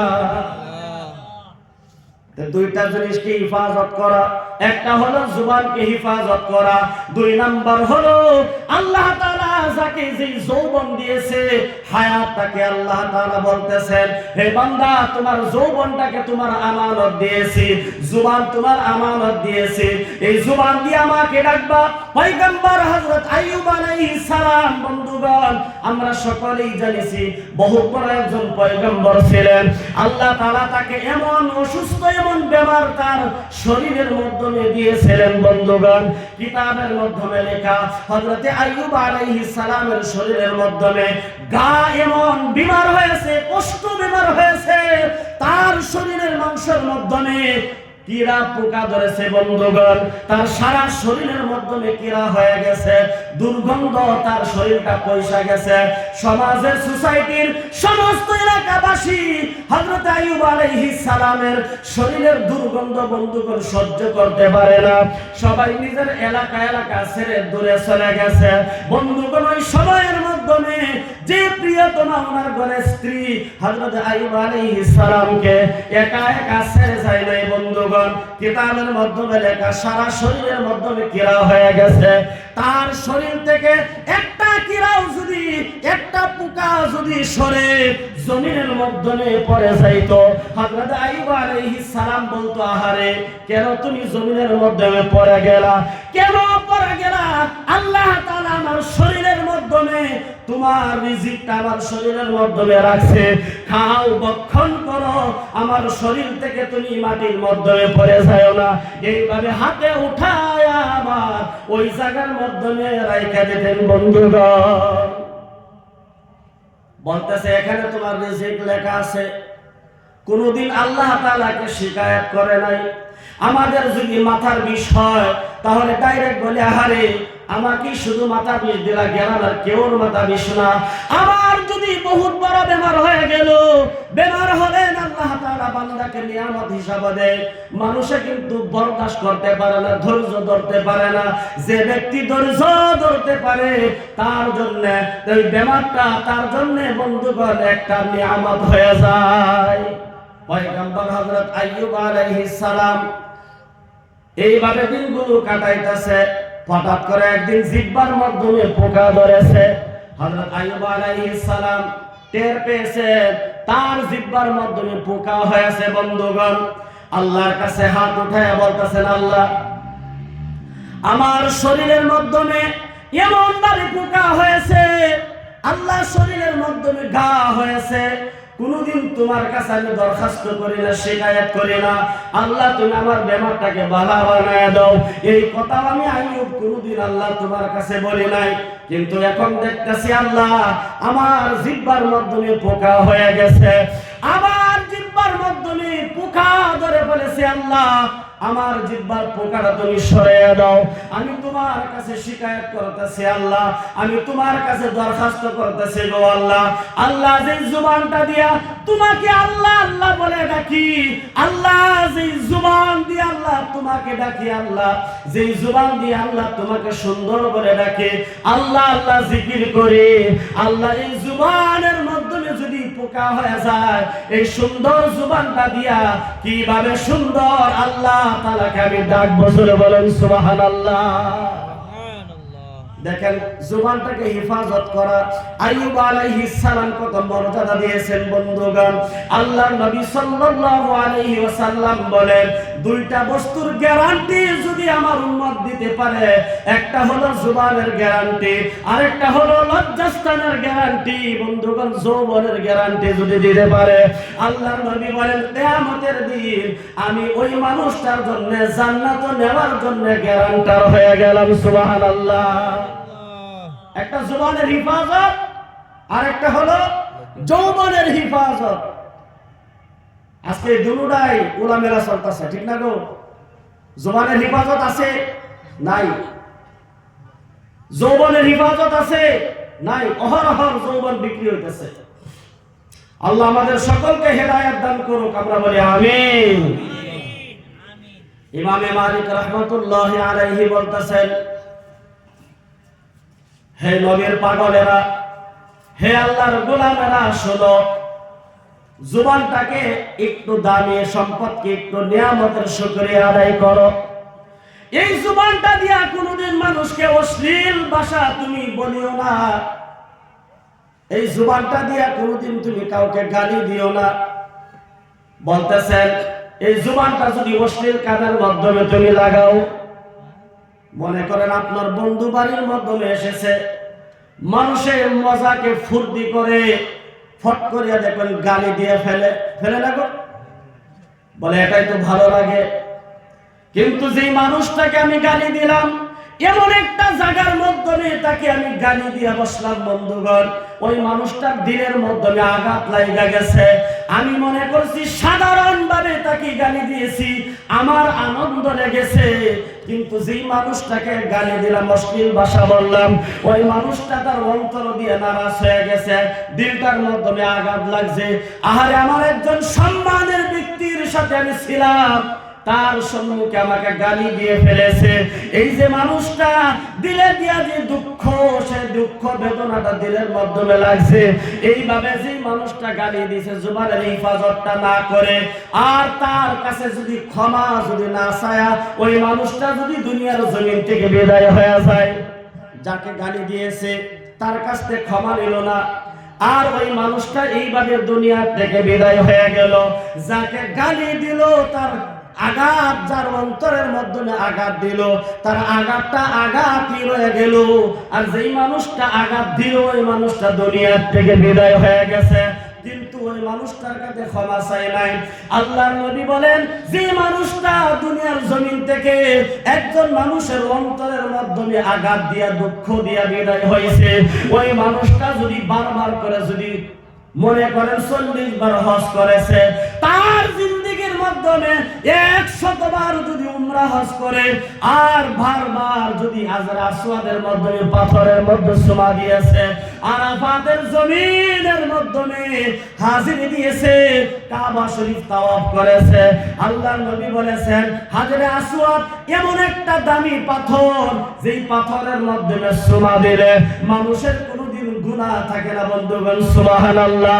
যেই মানুষটা হাজরে আসওয়াদ পাথরের মাধ্যমে বারবার করে চুম্বন করেছে, 100 বার উমরা হজ করেছে, 40 বার হজ করার জন্য গিয়েছে, আর এমন ভাবে আল্লাহর আশিক বান্দা ছিল দুনিয়ার জমিনের মাধ্যমে কোনদিন তাহাজ্জুদ নামাজ কাজা করে নাই, 5 ওয়াক্ত নামাজ দুনিয়ার জমিনের মাধ্যমে যথাযথ সময় আদায় করেছে, কিন্তু একজন মানুষের অন্তরের মাধ্যমে আঘাত দিয়ে দুনিয়ার থেকে বিদায় হয়েছে। উমরা হজ করছে বহুতবার, কথাগুলো বুঝে আসতেছিল? উমরা হজ করেছে বহুতবার, আবার ফরজ হজ একবার ফরজ কিন্তু 40 বার করেছে। যতবার হজ করে ততবার তার মজা লাগে, কিন্তু জুবানের হেফাজত নাই। যে মানুষটাকে গালি দিল, অন্তরের মধ্যে আঘাত দিল, আঘাত দিয়ে হাজী সাহেব কবরের মধ্যে শুয়ে গেছে। আল্লাহর নবী বলেন এই যে আঘাত দেওয়া মানুষটার কাছে ক্ষমা না চায়া দুনিয়া থেকে বিদায় হয়ে গেল, তার মৃত্যুটা একটা কাফেরের মতন হয়ে গেছে। শুধু একটা গুনাহ করার কারণে একজনের অন্তরের মাধ্যমে আঘাত করে তাকে গালি দিয়ে তাকে কষ্ট দিছে, মানুষটা আঘাত পাইছে, ফেরত তার কাছে ক্ষমাও চাইছে। হাজী সাহেব, কত হাজী সাহেব আছে এইভাবে মানুষকে দিনের মাধ্যমে আঘাত দিয়া দুনিয়ার থেকে বিদায় হইতেছে। আল্লাহ আমাদেরকে হেফাজত করুক, আমরা বলি আমিন। বন্ধুগণ, বলছিলাম ব্রেকিং নিউজ, কথা বলা আছে না গো? কোরআন কারীমকে আল্লাহ তাআলা এত সুন্দরভাবে ব্রেকিং নিউজ দিয়া দুনিয়ার মানব মণ্ডলের জন্য উপহার দিয়েছেন। বন্ধুগণ, একটা নিউজ আপনাদেরকে আমি শোনায়া যাই। এই মাসটা চলতেছে কি মাস গো? হ্যাঁ, ফেব্রুয়ারি। আমরা মুসলমান, ফেব্রুয়ারি মাস, হ্যাঁ, শাবান মাস। কি মাস গো? শাবান মাস। ইংরেজি খুব বহুত মানুষে জানে। দুনিয়া সারা ওয়ার্ল্ডের মধ্যে বলতেছি, যারা নাকি কোনোদিন ইংলিশ জানছে না এখন জানছে, 2019 সালে জানছে। এই যে লকডাউন, সকলে ইংলিশ শিখে ফেলাইছে। লকডাউন কি ভাষা গো? ইংরেজি। জানুয়ারি ফেব্রুয়ারি এই ভাষাগুলো কেনা না জানে? সকলেই জানে না গো? January February March April May June July August September October November December সকলেরই আছে। কিন্তু যদি জিজ্ঞাসা করা হয় আল্লাহ তাআলা 12টা মাস বান্দার জন্য দিয়েছেন, বলেন তো দেখি আমরা মুসলমান কয়জন মানুষে আল্লাহ তাআলার দেওয়া এই 12টা মাসের নাম জানি? আছে জানা? শাবান মাস আল্লাহর নবী সাল্লাল্লাহু আলাইহি ওয়াসাল্লাম রমজান মাসের তৈরি করতেন কেমনে, আর আমরা কেমনে তৈরি করি? قال النبي صلى الله عليه وآله وسلم اللهم بارك لنا في رجب وشعبان وبلغنا رمضان। একটু চিৎকার দিয়ে বলেন সুবহানাল্লাহ। বন্ধুগণ, বিশ্ব নবী মুহাম্মদুর রাসূলুল্লাহ সাল্লাল্লাহু আলাইহি ওয়াসাল্লাম রমজান মাসের আগে 2 মাস আগে রমজান মাসের তৈরি করতেন। সুবহানাল্লাহ। আল্লাহুম্মা বারিক লানা ফি রাজাবি ওয়া শাবান। আল্লাহ রজব এবং শাবান মাসের মাধ্যমে বরকত দাও। অর্থাৎ রজব মাসের মাধ্যমে শাবান মাসের মাধ্যমে বরকত দাও, আমার হায়াতটাকে তুমি লম্বা করিয়া দাও। ওয়াবাল্লিগনা রমাজান, রমজান পর্যন্ত তুমি পৌঁছায়া দাও। এই যে রমজান মাস সম্মুখে আসতেছে, আমাদের এখানে যারা বসা, আমি মৌলভী সাহেব আমি মুফতি সাহেব, আমি মুহাদ্দিস সাহেব, কেউ কেউ কথা বলতে পারবে আজকে হলো শাবান মাসের মধ্যে আমি জিন্দা আছি, রমজান মাস পুরা মাস আমি ভোগ করব, কেউ বলতে পারবে? না না, বলার কোনো সুযোগ নাই, সুবিধাও নাই, কারণ মরণ কোন দিন হয়ে যায় কেউ জানা নাই। এই যে আমরা বসতি বাড়ির মাধ্যমে ফিরতেও পারি, নাও ফিরতে পারে। আল্লাহ তাআলা যদি এই জায়গার মাধ্যমে যদি আমার মৃত্যু লেগে থাকে তাহলে এই জায়গার মাধ্যমে মৃত্যু হয়ে যাবে। কিন্তু বন্ধুগণ, আল্লাহর নবী দোয়া করতেন, বিশ্ব নবী নিজেও জানতেন না কোন দিন দুনিয়া থেকে বিদায় হয়ে যাবে। তার জন্য নবী রমজান মাসের আগে 2 মাস আগে থেকেই নবী দোয়া করতেন, আল্লাহুম্মা বারিক লানা ফি রাজাবি ওয়া শাবান। আল্লাহ শাবান এবং আল্লাহ রজব এবং শাবান মাসের মাধ্যমে বরকত দাও, আর আমার হায়াতটাকে লম্বা করো, রমজানকে যাতে আমি ভোগ করতে পারি, রমজান মাসের মাধ্যমে যাতে আমরা ইবাদত করতে পারি। আল্লাহ আমার হায়াতটাকে লম্বা করিয়া রমজান মাসের মাধ্যমে আমার হায়াতটা পৌঁছায়া দাও। তাহলে নবী এখানে ব্রেকিং নিউজ কিছু বলেছেন, গুরুত্বপূর্ণ কথা সম্মুখে আসে। বন্ধুগণ, শাবান মাসের এই যে 15 শাবান মাসের মাধ্যমে একটা রাত আছে, কয়টা রাত? 15 শাবান মাস থেকে রমজানের বরকত শুরু হয়ে যায় বন্ধুগণ। তার জন্যই তো যারা খানকাহের মাধ্যমে বসে, 41 দিন খানকার মাধ্যমে যারা বসে, তারা এই শাবান মাসের 15 তারিখ থেকে বসে যায়। 15 শাবান, যার একটি রাত, যার রাতে, যে রাতের নাম হলো লাইলাতুল বরাত। কি রাত গো? লাইলাতুল শবে বরাত বলি আমরা, না গো? শবে বরাত বলি। কিন্তু শবে বরাতের রাতের মাধ্যমে দেখবেন মসজিদের মাধ্যমে মুসল্লির অভাব নাই, আছে? মসজিদ ভরা মুসল্লি, শবে কদরের মাধ্যমে মসজিদ ভরা মুসল্লি। আল্লাহ তাআলা বলেন, হে হাবিব মুহাম্মদ সাল্লাল্লাহু আলাইহি ওয়াসাল্লাম, আপনার উম্মতের জন্য আমি 5টা স্পেশাল রাত দুনিয়ার জমিনের মাধ্যমে দিব। একটা হলো শবে বরাত, 2 নাম্বার হলো শবে কদর, আর একটা হলো শবে মেরাজ। আর 2 ঈদের 2টা রাত, এই 5টি রাতের মাধ্যমে আপনার উম্মত যদি আমাকে ডাকতে পারে সেজদার মাধ্যমে গিয়া, আর ওই সেজদার মাধ্যমে গিয়া যখন আমি আল্লাহকে ডাকবে, আমি আল্লাহ তাআলা তার সমস্ত গুনাহগুলো মাফ করে দেব। সুবহানাল্লাহ। আমার উস্তাদ মুহতারাম বলেছিলেন, ওই 5টি রাতের মাধ্যমে একটি রাত শবে বরাত যদি আপনি পান জিন্দেগীর মাধ্যমে একবার, শবে কদরের রাত যদি জিন্দেগীর মাধ্যমে একবার পায় নিলেন, বন্ধুগণ ভাগ্যবতী আপনি।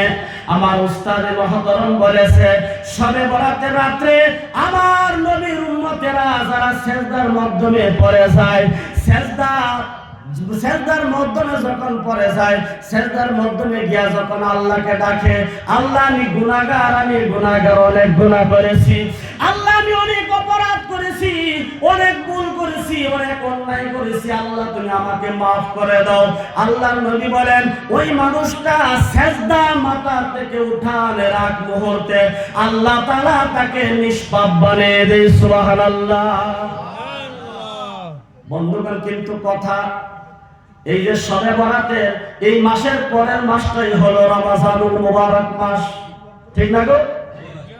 শাহর রমাদান আল্লাযী উনজিলা ফীহিল কুরআন। এই মাস এত দামি কেমনে হয়ে গেল? কেন এই মাসকে আল্লাহ তাআলা এত মূল্যবান, এত দামি বানাইলেন? আল্লাহ তাআলা নিজে বললেন, শাহর রমাদান আল্লাযী উনজিলা ফীহিল কুরআন। দুনিয়ার মধ্যে সর্বশ্রেষ্ঠ কিতাব হলো কোরআনে কারীম, আর এই কোরআনে কারীম রমজান মাসের মাধ্যমে নাযিল করে আল্লাহ তাআলা এই মাসকে আরো বরকতময় বানায় দিয়েছে। সুবহানাল্লাহ। আল্লাহ তাআলা এই মাসের মাধ্যমে মাহফিল এলান করে, আহারে কে আসো, আসো সারাদিন না কি আমি আল্লাহকে ভয় করে, সারাদিন না কি ইফতারের সময় যখন বান্দা যখন আল্লাহর সম্মুখে হাত বাড়ায়, আল্লাহ বলেন, বান্দারে আমাকে কখনো দুনিয়ার জমিনের মাধ্যমে তুমি দেখো নাই, কিন্তু তুমি খাও নাই আমি আল্লাহ তাআলার ভয়ে। এইভাবে সারাদিন পার করে সন্ধ্যার সময় সময় যখন বান্দা আল্লাহর কাছে হাত বাড়ায় বন্ধুগণ, আল্লাহ তাআলা বলেন আমি ওয়াদা করেছি রমজান মাসের মাধ্যমে মাফের এলান করেছি, আমি আল্লাহ তাআলা বান্দাকে মাফ করে দেব। সেই জন্য রমজান মাস পালন করে যারা দুনিয়া থেকে বিদায় হয়ে যায়, আল্লাহ তাআলা তার জন্য জান্নাতের একটা দরজা রিজার্ভ করে রাখে। সুবহানাল্লাহ। ওই দরজাটার নাম হলো বাবুর রায়্যান। যেই মানুষটা রমজান মাসের মাধ্যমে দুনিয়া থেকে বিদায় হয়ে গেল, মরার সাথে সাথে বাবুর রায়্যান জান্নাত নামের দরজা দিয়ে আহ্বান করা হবে কিয়ামতের দিন। আহারে রোজার মাস এত বরকত মাস বন্ধুগণ, এই যে রমজান মাসের মাধ্যমে আল্লাহ তাআলা মাফের এলান করেছে, কিন্তু 4 কিসিমের ব্যক্তিকে আল্লাহ তাআলা মাফ করবে না। নবীজি বলছেন সকলের দোয়া কবুল হবে রমজান মাসের মধ্যে, কিন্তু 4 কিসিমের ব্যক্তির দোয়া কবুল হবে না। এই কারণেই তো নবীজি বলেছেন রমজান মাসের তৈরি করো, রমজান মাসের তৈরি করো। না হলে আল্লাহর নবী এই কথা বড় করে বলতেন না, রমজান মাসের তৈরি করো, রমজান মাসের তৈরি করো। কেন তৈরি করা লাগবে? চাঁদ উঠলেই তো রমজান মাস শুরু হয়ে যাবে, রোজা রাখলেই তো রোজা হয়ে যাবে, তারাবির নামাজ পড়লেই তো তারাবির নামাজ হয়ে যায়। কিন্তু নবী কেন বললেন রমজান মাসের তৈরি করো?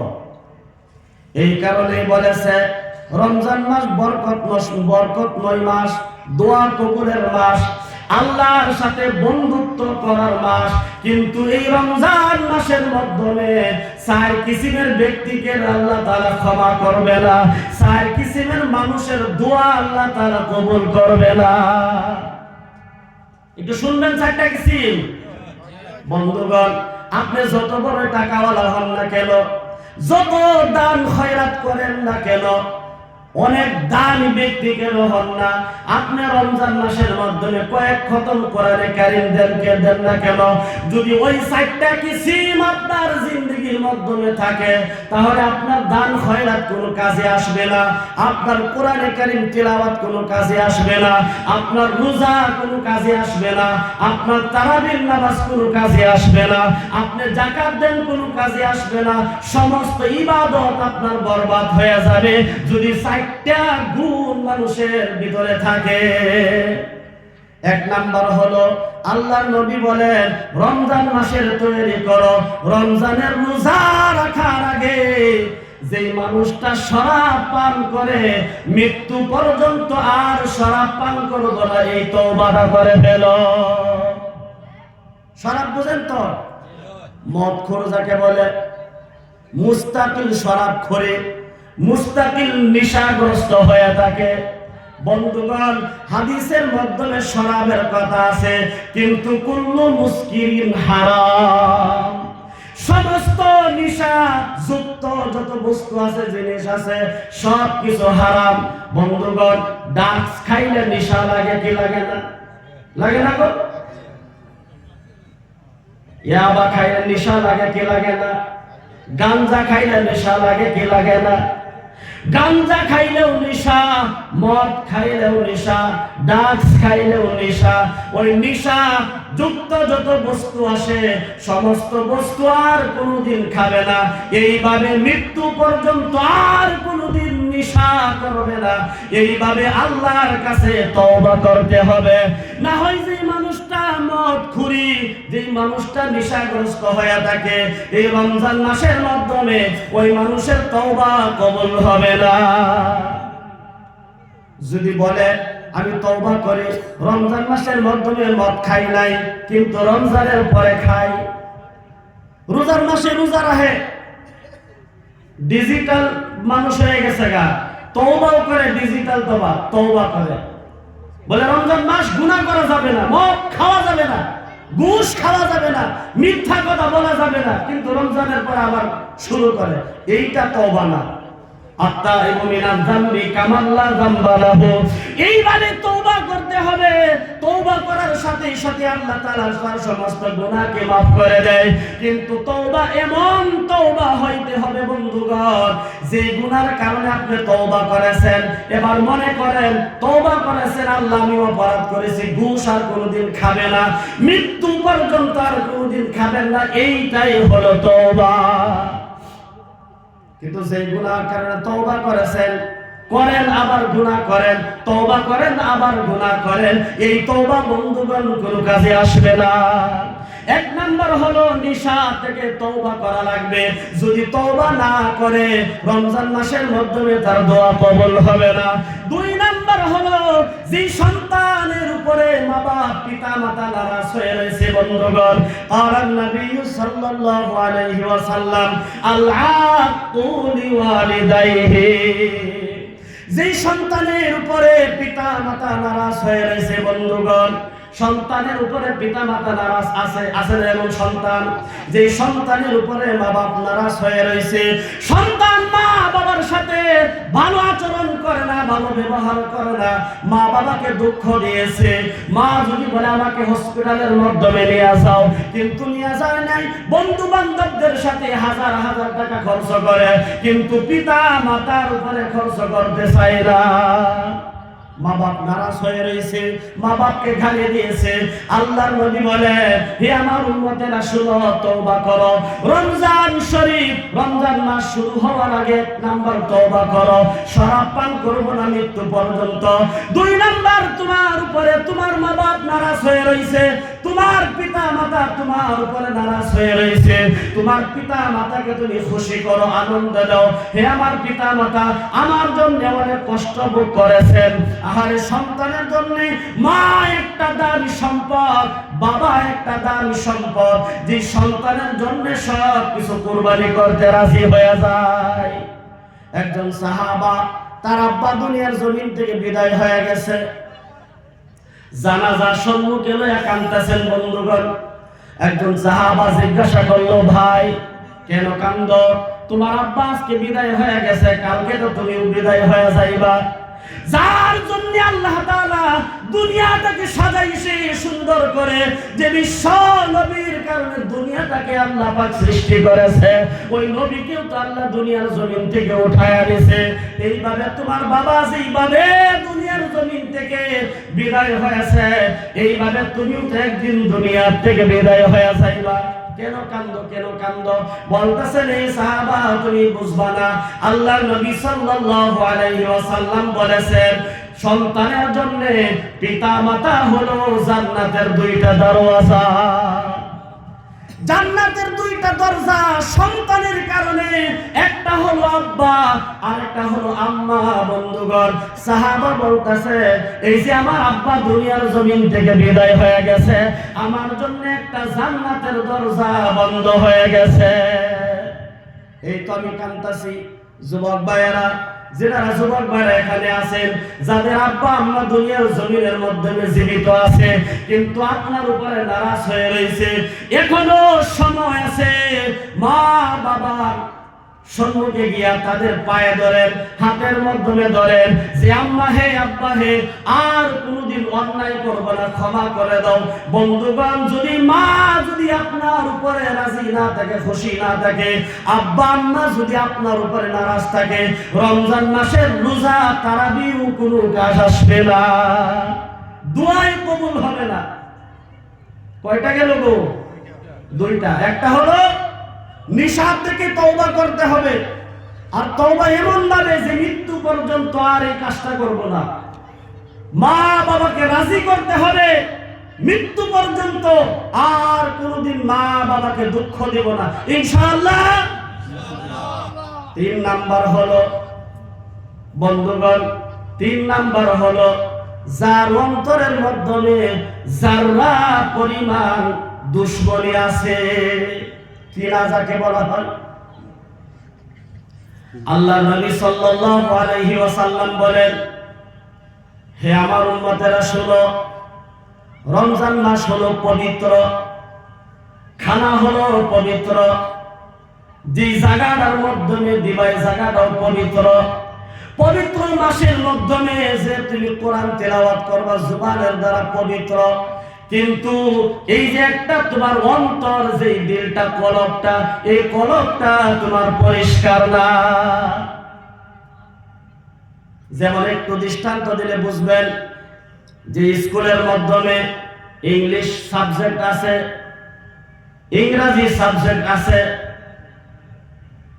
হিন্দি সাবজেক্ট আছে, বিজ্ঞান আছে, অঙ্ক আছে। মনে করেন একটা স্কুলের মধ্যে 6টা সাবজেক্টের পরীক্ষা হয়। গুরুত্বপূর্ণ কথা হলো 5টা সাবজেক্টের মাধ্যমে আপনি 100-র মাধ্যমে 80 পেয়েছেন, কোনটার মাধ্যমে 90 পেয়েছেন। এইভাবে 5টা সাবজেক্টের মাধ্যমে আপনি বড় বড় নাম্বার নিলেন। কিন্তু আমাদের আসামের মাধ্যমে আসামিস চলে, আসামিসের মাধ্যমে আপনি পাইলেন 0। বলেন পাস করবেন? সব দিক ঠিক আছে, কিন্তু বেজাল আসামিসের মধ্যে 0 পাইছে, মার্ক 0, নাম্বার 0 পাইছে। যেমন 0 পাওয়ার কারণে বাকি 80-100 নাম্বারওয়ালা সাবজেক্ট সবকিছু বিফলে গেছে। সব ঠিক আছে, খাওয়াও ঠিক আছে, রোজাও ঠিক আছে, তারাবি নামাজ ঠিক আছে, 5 ওয়াক্ত নামাজও ঠিক আছে, কিন্তু অন্তরটা ঠিক নাই, সব বিফলে গেল। সেই জন্য আল্লাহর নবী সাল্লাল্লাহু আলাইহি ওয়াসাল্লাম বলেন, 3 নম্বরে অন্তরটাকে সাফাই করে নাও, পরিষ্কার করে নাও, না হয় রমজান শরীফের মাধ্যমে তুমি দোয়া করবা, তোমার দোয়া কবুল করা হবে না। সারাদিন রোজা রাখা বলবেন, আল্লাহ আমি দুনিয়ার কাউকে ভয় করি নাই, শুধু তোমাকেই ভয় করেছি। আল্লাহ আমি খাইলে খাইতে পারতাম, কিন্তু খাই নাই তোমার ভয়ে। আল্লাহ কবরের মাধ্যমে যাইতে হবে, আল্লাহ এই ভয়ে আমি কিন্তু রোজার মাস আমি খাই নাই, সারাদিন উপবাসে আমি আল্লাহ কাটায়া দিয়েছি। আল্লাহ ইফতারের সময় হয়ে গেছে, আমি সমস্ত ভালো ফল ফ্রুট গুলো সম্মুখে নিয়ে আল্লাহ বসে গেলাম। আল্লাহ আমি মনে চাই আমি খাইতে পারে, কিন্তু আল্লাহ আমি খাই না, একটাই তোমার ভয় আমার অন্তরের মাধ্যমে আছে। বন্ধুগণ, এইভাবে আপনি সারাদিন উপবাস ভোগ করে আল্লাহর কাছে আপনি হাত তুলে দোয়া করতেছেন, আল্লাহ আমাকে মাফ করে দাও, আমি গুনাহগার, তুমি গাফফার, আল্লাহ তুমি আমাকে মাফ করে দাও, আমাকে মাফ করে দাও। আল্লাহ তাআলা বলেন, হে বান্দা, তোর দিলটা সাফ পরিষ্কার না, তোর অন্তরটা পরিষ্কার না, যতই দোয়া করো কবুল হবে না, কবুল হবে না। আগে অন্তর পরিষ্কার করো, তারপরে দোয়া করো। যে 4টা বিষয়, একটা হলো নেশা থেকে তওবা করা, 2 নাম্বার হলো মা বাবার মনকে খুশি করা। মা বাপ দোয়া করলে সন্তানের জন্য দোয়া কবুল হয়। 2 জন 3 ব্যক্তির দোয়া বন্ধুগণ বিফলে যায় না। একটা হলো মুসাফির যদি দোয়া করে সফরের মাধ্যমে তার দোয়া কবুল হয়। 2 নাম্বার মাজলুম ব্যক্তি, যার উপরে জুলুম অত্যাচার হয়েছে, ওই মানুষটা যদি আল্লাহর কাছে দোয়া করে দোয়া কবুল হয়। 3 নাম্বার হলো পিতা মাতা, মা বাপ যদি সন্তানের জন্য দোয়া করে, এই দোয়া খালি হাতে ফেরায় নাই, সেই দোয়া কবুল করা হয়। বন্ধুগণ, 2 নাম্বার মা বাবাকে খুশি করেন, 3 নাম্বার দিলটাকে পরিষ্কার করেন, 4 নাম্বার সিলমান তাতআকা ওয়াফু আম্মান যালামাক ওয়া আহসিন কামা আহসানাল্লাহু ইলাইক। আল্লাহর নবী সাল্লাল্লাহু আলাইহি ওয়াসাল্লাম দুনিয়ার জমিনের মাধ্যমে সব কিছু রিশতা জোড়ার জন্য এসেছিল। বন্ধুগণ, নবী রিশতা ভেঙে ভেঙে চুরমার করার জন্য আসে নাই। আল্লাহর নবী বলেন, যদি কোনো রিশতা তোমার থেকে বিচ্ছিত হয়ে গেছে, ভেঙে গেছে, রিশতাকে জোড়ো। সিল মান কাতআক। বন্ধুগণ, যে রিশতাদারটা কখনো ভাইয়ের সাথে ঝগড়া হয়ে গেছে, ভাই ভাইয়ের সাথে ঝগড়া, ভাই ভাইয়ের সাথে কথা বলে না, কোন সময় মার সাথে ঝগড়া করেছে, কোন সময় খালার সাথে ঝগড়া করেছে, কোন সময় চাচির সাথে ঝগড়া করেছে, কোন সময় চাচার সাথে ঝগড়া করেছে, এইভাবে ঝগড়া করে করে সে সমস্ত রিশতাকে বন্ধুগণ টুকরো টুকরো করে দিয়েছে। আল্লাহ নবী বলেন রমজান মাস আসার আগে যার সাথে তোমার ঝগড়া হয়েছে তার সাথে মাফি চায়া মহব্বতটা জারি করো, মহব্বতের মাধ্যমে মহব্বতটা লাগাও, তোমার দিলের সাথে তার দিলটা লাগাও, তোমার অন্তরের সাথে তার অন্তরটা লাগাও। যে রিশতাগুলো ভেঙে চুরমার হয়ে গেছে ওইগুলা তুমি পরিষ্কার করো, মহব্বতটা সমাজের মাধ্যমে জারি করো। তুমি যদি কেউ অন্যায় করে থাকো তাহলে ওই অন্যায়কারীকে তুমি মাফ চাইয়া নাও। যতক্ষণ পর্যন্ত তোমার ভাইয়ের সাথে মহব্বত ঠিক না হবে, যতক্ষণ পর্যন্ত তোমার বোনের সাথে তোমার মহব্বত ঠিক না হবে, যতক্ষণ পর্যন্ত তোমার চাচার সাথে তোমার রিশতা ঠিক না হবে, তোমার খালার সাথে রিশতা ঠিক না হবে, এই যে ঝগড়া লেগে সর্বনাশ করছে। আল্লাহ নবী বলেন এই চারটা বস্তু পরিষ্কার করো, এরপরে রমজান মাসের মাধ্যমে আসো, রমজানের মধ্যে ঢুকো। বলুন সুবহানাল্লাহ। আল্লাহ তাআলা বলেন ইয়া আইয়ুহাল্লাযীনা আমানু কুতিবা আলাইকুমুস সিয়াম। দেখলেন কত লম্বা আলোচনার পরে এবার রমজানের মাধ্যমে এসেছে। রমজান আগেই না, সব কিছু পরিষ্কার করার পরে হে রমজান, কারণ দামি মাস হইটা, এই মাসের তৈরি অনেক লম্বা হইতে হইব। আল্লাহ তাআলা বলেছেন ইয়া আইয়ুহাল্লাযীনা আমানু কুতিবা আলাইকুমুস সিয়াম। আল্লাহ তাআলা বলতেছেন হে মুমিনেরা শুনো, হে ঈমানদারেরা শুনো, তোমাদের উপরে রমজান মাস, রমজানের রোজা আমি আল্লাহ তাআলা ফরজ করেছি। বলুন সুবহানাল্লাহ।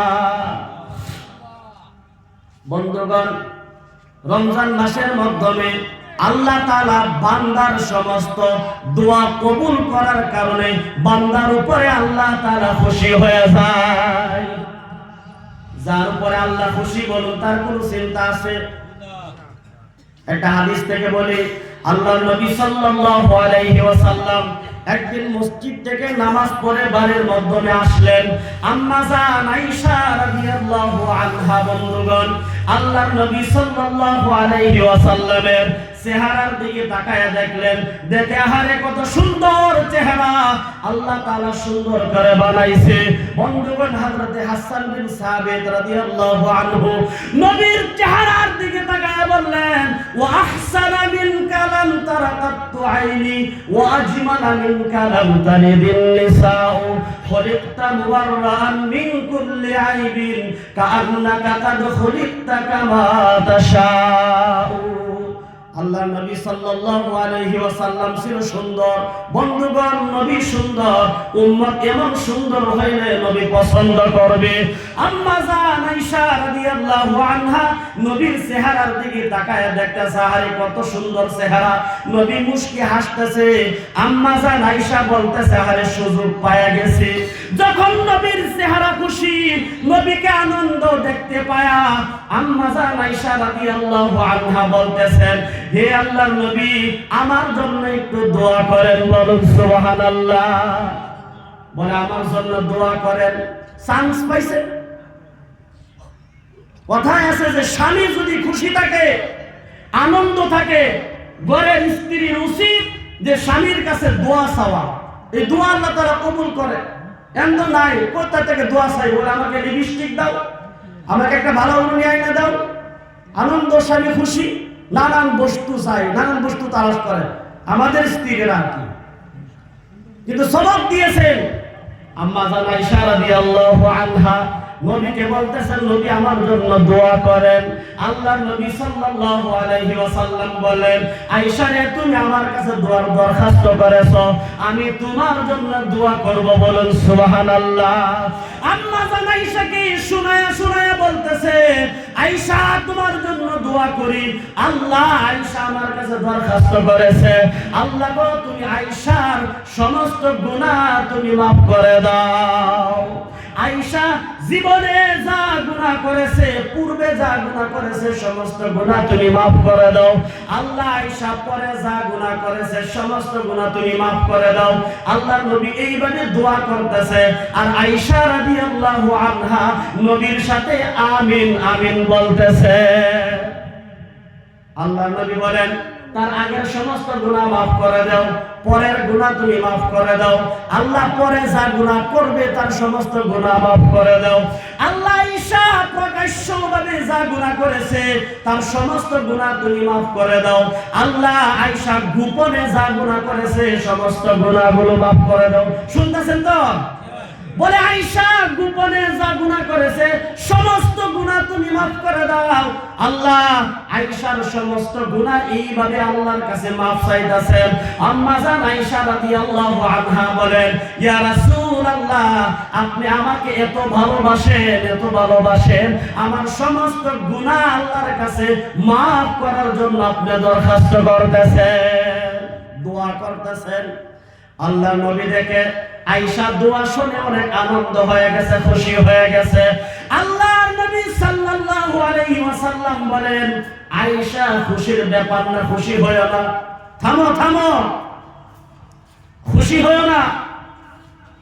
আয়েশা অবাক হয়ে গেলেন, ইয়া রাসূলুল্লাহ, আপনি আমার সমস্ত গুনাহ maaf চাইছেন, আমি আগে যা গুনাহ করেছি, পরে যা গুনাহ করব, আমি প্রকাশ্য যা গুনাহ করেছি, গোপনে যা গুনাহ করেছি, আমি আয়েশা জান্না যে গুনাহ করেছি, ওয়াজানাতে যা গুনাহ করেছি, আমার তো সব maaf হয়ে গেছে, আমি তো জান্নাতের মেহমান হয়ে গেছি। সুবহানাল্লাহ।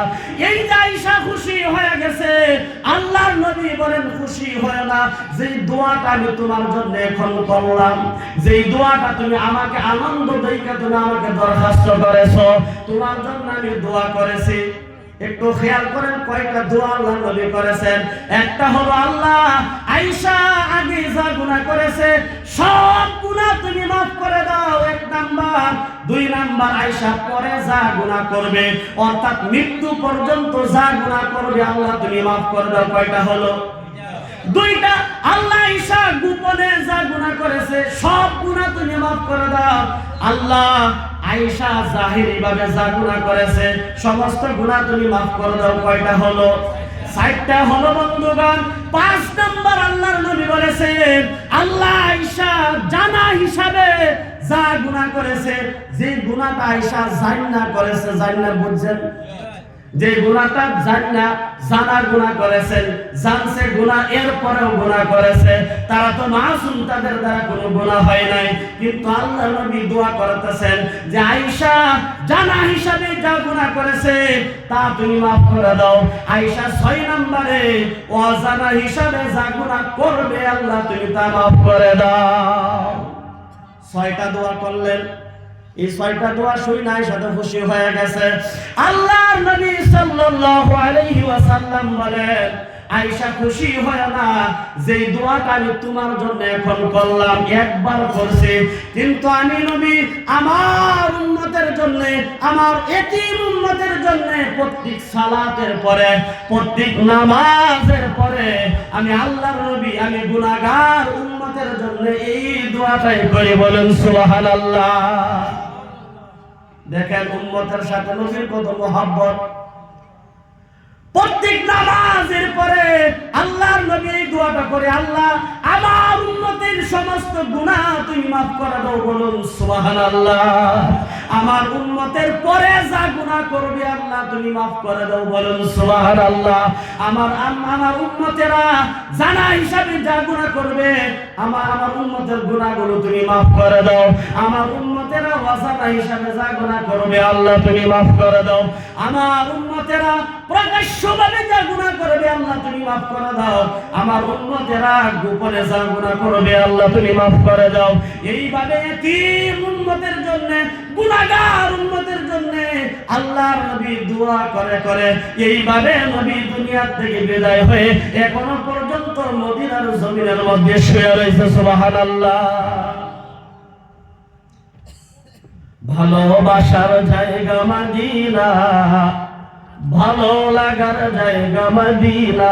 বলেন ভালোবাসার জায়গা মদিনা, মদিনা যাইতে চান কি চান না? চান গো। একটু বলেন যাদের মহব্বত আছে, যাদের দিলটা কান্দে আমি মদিনায় যাইতাম, নবী যেই জায়গার মাধ্যমে শুয়ে রইছে ওই জায়গার মাধ্যমে যাইতাম, যাদের দিলটা চায় মহব্বত দিয়া আবেগ দিয়ে একটু পড়েন। ভালোবাসার জায়গা মদিনা, ভালো লাগার জায়গা মদিনা, ভালোবাসার জায়গা মদিনা, ভালো লাগার জায়গা মদিনা। এত সুন্দর জায়গা কোথাও দেখি না। আছে গো, দুনিয়ার আরো কোথাও আছে? এত সুন্দর জায়গা কোথাও দেখি না, সাজিয়েছেন দয়াল রাব্বানা, ভালোবাসার জায়গা মদিনা। নারে তাকবীর। ভালোবাসার জায়গা মদিনা, ভালো লাগার জায়গা মদিনা। এত সুন্দর জায়গা কোথাও দেখি না, এত সুন্দর জায়গা কোথাও দেখি না, সাজিয়েছেন দয়াল রাব্বানা, ভালোবাসার জায়গা মদিনা। মদিনা শরীফে নূরের খাজিনা। জোরে কোন কথা ঠিক কিনা? মদিনা শরীফে নূরের খাজিনা, আশিক ছাড়া অন্য বুঝে না, ভালোবাসার জায়গা মদিনা, ভালোবাসার জায়গা মদিনা, ভালো লাগার জায়গা মদিনা। আমার জীবনে অনেক বেশি গুনাহ, বলেন না আমার জীবনে অনেক বেশি গুনাহ, তাই হাবিবের কদম ছাড়ব না, ভালোবাসার জায়গা মদিনা, ভালো লাগার জায়গা মদিনা, ভালোবাসার জায়গা মদিনা। আল্লাহ যারা মহব্বত নিয়ে তোমার প্রেমে আল্লাহ নবীর প্রেমে নবীর শানটা গাইছে, আল্লাহ দুনিয়া থেকে বিদায় করার আগে একবার হইলে ওই জায়গার মাধ্যমে তুমি পৌঁছায় দাও। জোরে বলেন আল্লাহুম্মা আমিন। বলতেছিলাম নবী উম্মতকে কেমন মহব্বত করতেন, মহব্বত করতই বিদায়, মহব্বত করতই কারণে আমাদের জন্য উপহার আল্লাহ পাক রমজান মাস দিয়েছেন। সুবহানাল্লাহ। শাহরু রমাদান আল্লাযী উনজিলা ফীহিল কুরআন। বলতেছিলাম যে মাসের মাধ্যমে কোরআনে কারীম নাযিল হয়েছে বন্ধুগণ, আল্লাহ তাআলা বলেছে মুমিনের উপরে রোজাকে ফরজ করেছে। কার উপরে? কার উপরে গো? মুমিনদের উপরে।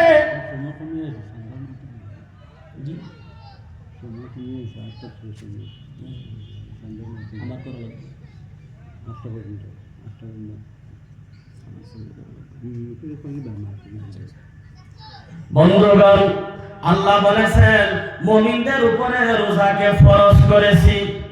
তাহলে বোঝা গেল মুমিন যারা না তাদের উপরে রোজা কিন্তু ফরজ নাই। রোজা ফরজ হলে এক নম্বরে মুসলমান হওয়া লাগবে, আকিল হওয়া লাগবে, বালিগ হওয়া লাগবে। আল্লাহ তাআলা তাহলে বোঝা গেল কোরআনে কারীমের মাধ্যমে রোজাদারকে এভাবে ডাক দিয়েছেন, ইয়া আইয়ুহাল্লাযীনা আমানু। মুমিনকে আল্লাহ পাক মহব্বত করে, মুমিনকে ভালোবাসে, যেই জন্য আল্লাহ তাআলা এইভাবে মুমিনদেরকে ডাক দিয়েছে। বন্ধুগণ শুধু একবার ডাক দেয় নাই, একবার ডাক দেয় নাই, সারা কোরআনের মাধ্যমে এইভাবে মুমিন বান্দাকে মহব্বত করে করে আল্লাহ তাআলা ৭৯ বার ডাক দিয়েছে। সুবহানাল্লাহ। ইয়া আইয়ুহাল্লাযীনা আমানু, কোথাও বলেছেন ইয়া আইয়ুহাল্লাযীনা আমানু তাকুল্লাহা হাক্কা তুকাতিহি, কোথাও বলেছেন ইয়া আইয়ুহাল্লাযীনা আমানু ইসতাঈনু বিস-সাবরি ওয়াস-সালাহ, কোথাও বলেছেন ইয়া আইয়ুহাল্লাযীনা আমানু তাকুল্লাহা ওয়া কুলু কাওলান সাদীদা। এইভাবে মুমিন কি মহব্বত করে। আল্লাহ তাআলা বলতেছেন, হে মুমিন শোনো, তোমার উপরে রমজান মাসের রোজাটা ফরজ করেছে। আল্লাহ যদি রোজা আমরা রাখি, আল্লাহ রোজা যদি আমরা রাখি, তাহলে আমাদের উপহারটা কি হবে? আল্লাহ তাআলা বলেন, মুমিন তোমাকে আমি ভালোবাসি, আমার সাথে মহব্বতের লাগানটা লাগাইছো, আমি আল্লাহ তাআলা তোমাকে প্রেম করে ভালোবাসি বিদায় তোমার উপরে রোজা ফরজ করেছি। আর যে ব্যক্তি রোজা রাখা এইভাবে দুনিয়া থেকে বিদায় হয়ে যাবে, আল্লাহ তাআলা তার নামের আগে বাবুর রায়্যান জান্নাতের দরজা রিজার্ভ করে দেবে। সুবহানাল্লাহ। রোজা দিয়া বন্ধুগণ, অর্থাৎ আল্লাহ পাক রোজা দিয়েছেন তাকওয়া অর্জন করার কারণে। কি করার কারণে? তাকওয়া অর্জন করার কারণে। বন্ধুগণ, রোজা কত সুন্দর মাস, বিজ্ঞান লিখেছেন বন্ধুগণ। বহুত মানুষ আছে রোজার মাস আসার আগে আগে বলে, আমার তো সুগার হয়ে গেছে, আমার তো ডায়াবেটিস বিমার হয়ে গেছে, আমার পেটের মাধ্যমে গ্যাস হয়ে গেছে, যার কারণে রোজা রাখতে পারি না। বিজ্ঞান বলেছে 12টা মাসের মাধ্যমে একটা মাস যে ব্যক্তি উপবাস থাকতে পারে, একটা মাস যে ব্যক্তি উপবাস থাকতে পারে, 11টা মাসের জন্য এই একটা মাসের উপবাস তার কারণে বহুত বড় একটা মেডিসিন হয়ে যায়। সুবহানাল্লাহ। যে ব্যক্তি তাকওয়া অর্জন করার কারণে, আল্লাহর ভয় অন্তরে ঢোকার কারণে, এইভাবে তাকওয়া অর্জনের কারণে রোজা রাখে বন্ধুগণ, আল্লাহ তাআলা তার 1 নাম্বার যেই ভয়ে রোজা রাখতেছিল না, আল্লাহ আমার তো সুগার বেমার হয়ে গেছে, আল্লাহ পাক তার সুগারকে নরমাল করে দেয়। আল্লাহ তাআলা রোজার বরকতে ডায়াবেটিস হয়ে গেছে, রোজা রাখতে পারবে না, আল্লাহ তাআলা বলেন, আহারে রোজা ফরজ করেছি, রোজা রাখ, তোর ডায়াবেটিস বেমার নরমাল হয়ে যাবে। যে ব্যক্তি 12 মাসের মধ্যে একটি মাস রোজা রাখলো, আল্লাহ তাআলা তার পেটের যা বেমার আছে সমস্ত বেমার থেকে ভালো বানায়া তাকে একটা মাস ওয়ার্নিং কোম্পানির মাধ্যমে ভাড়ায় দেয়। যেমন নাকি গাড়িকে যখন তার সমস্ত ইঞ্জিন বদলানোর কারণে ডিলারের মাধ্যমে দেয়, আবার যে গাড়ির শক্তি অর্জন করতে পারে না, ডিলারের মাধ্যমে যাওয়ার সাথে সাথে মেকানিক বলবে, তোমার গাড়ির যে গাড়ির মাধ্যমে শক্তি অর্জন করার কারণে একটা বস্তু আছে গাড়ির মাধ্যমে লাগানো, যে বস্তুটার নাম হলো ভাই এই এবার একটা মেশিন বস্তু আছে, যে বস্তুটা শক্তি দেয় আর কি, ক্লাস ডিস। গাড়ির মেইন বস্তু হলো ক্লাস ডিস। যে গাড়ির ক্লাস ডিস ডাউন হয়ে যায়, এই গাড়ি আর শক্তি অর্জন করতে পারে না। মুমিন আল্লাহ তাআলা বলেছে, যে ব্যক্তি তাকওয়া অর্জন করতে পারলো না, যার অন্তরের মাধ্যমে তাকওয়া নাই, তার ঈমানের শক্তি দুর্বল হয়ে যায়। বন্ধুগণ, ঈমান বহুত দামি সম্পদ। আল্লাহ তাআলা তাই মুমিনদের জন্য ঈমানের একটা দামি সম্পদ বানায়া দিয়েছে। আমার বন্ধুগণ, আল্লাহ তাআলা বলেন, আস-সাদাকাতু রাদ্দুল বালা। বন্ধুগণ, রমজান মাসের মধ্যে আসলে আমরা অনেকভাবে দান খয়রাত করি, চলে কোন কথা ঠিক কিনা? যেই বাবা দুনিয়ার জমিন থেকে বিদায় হয়ে অন্ধকার কবরের মাধ্যমে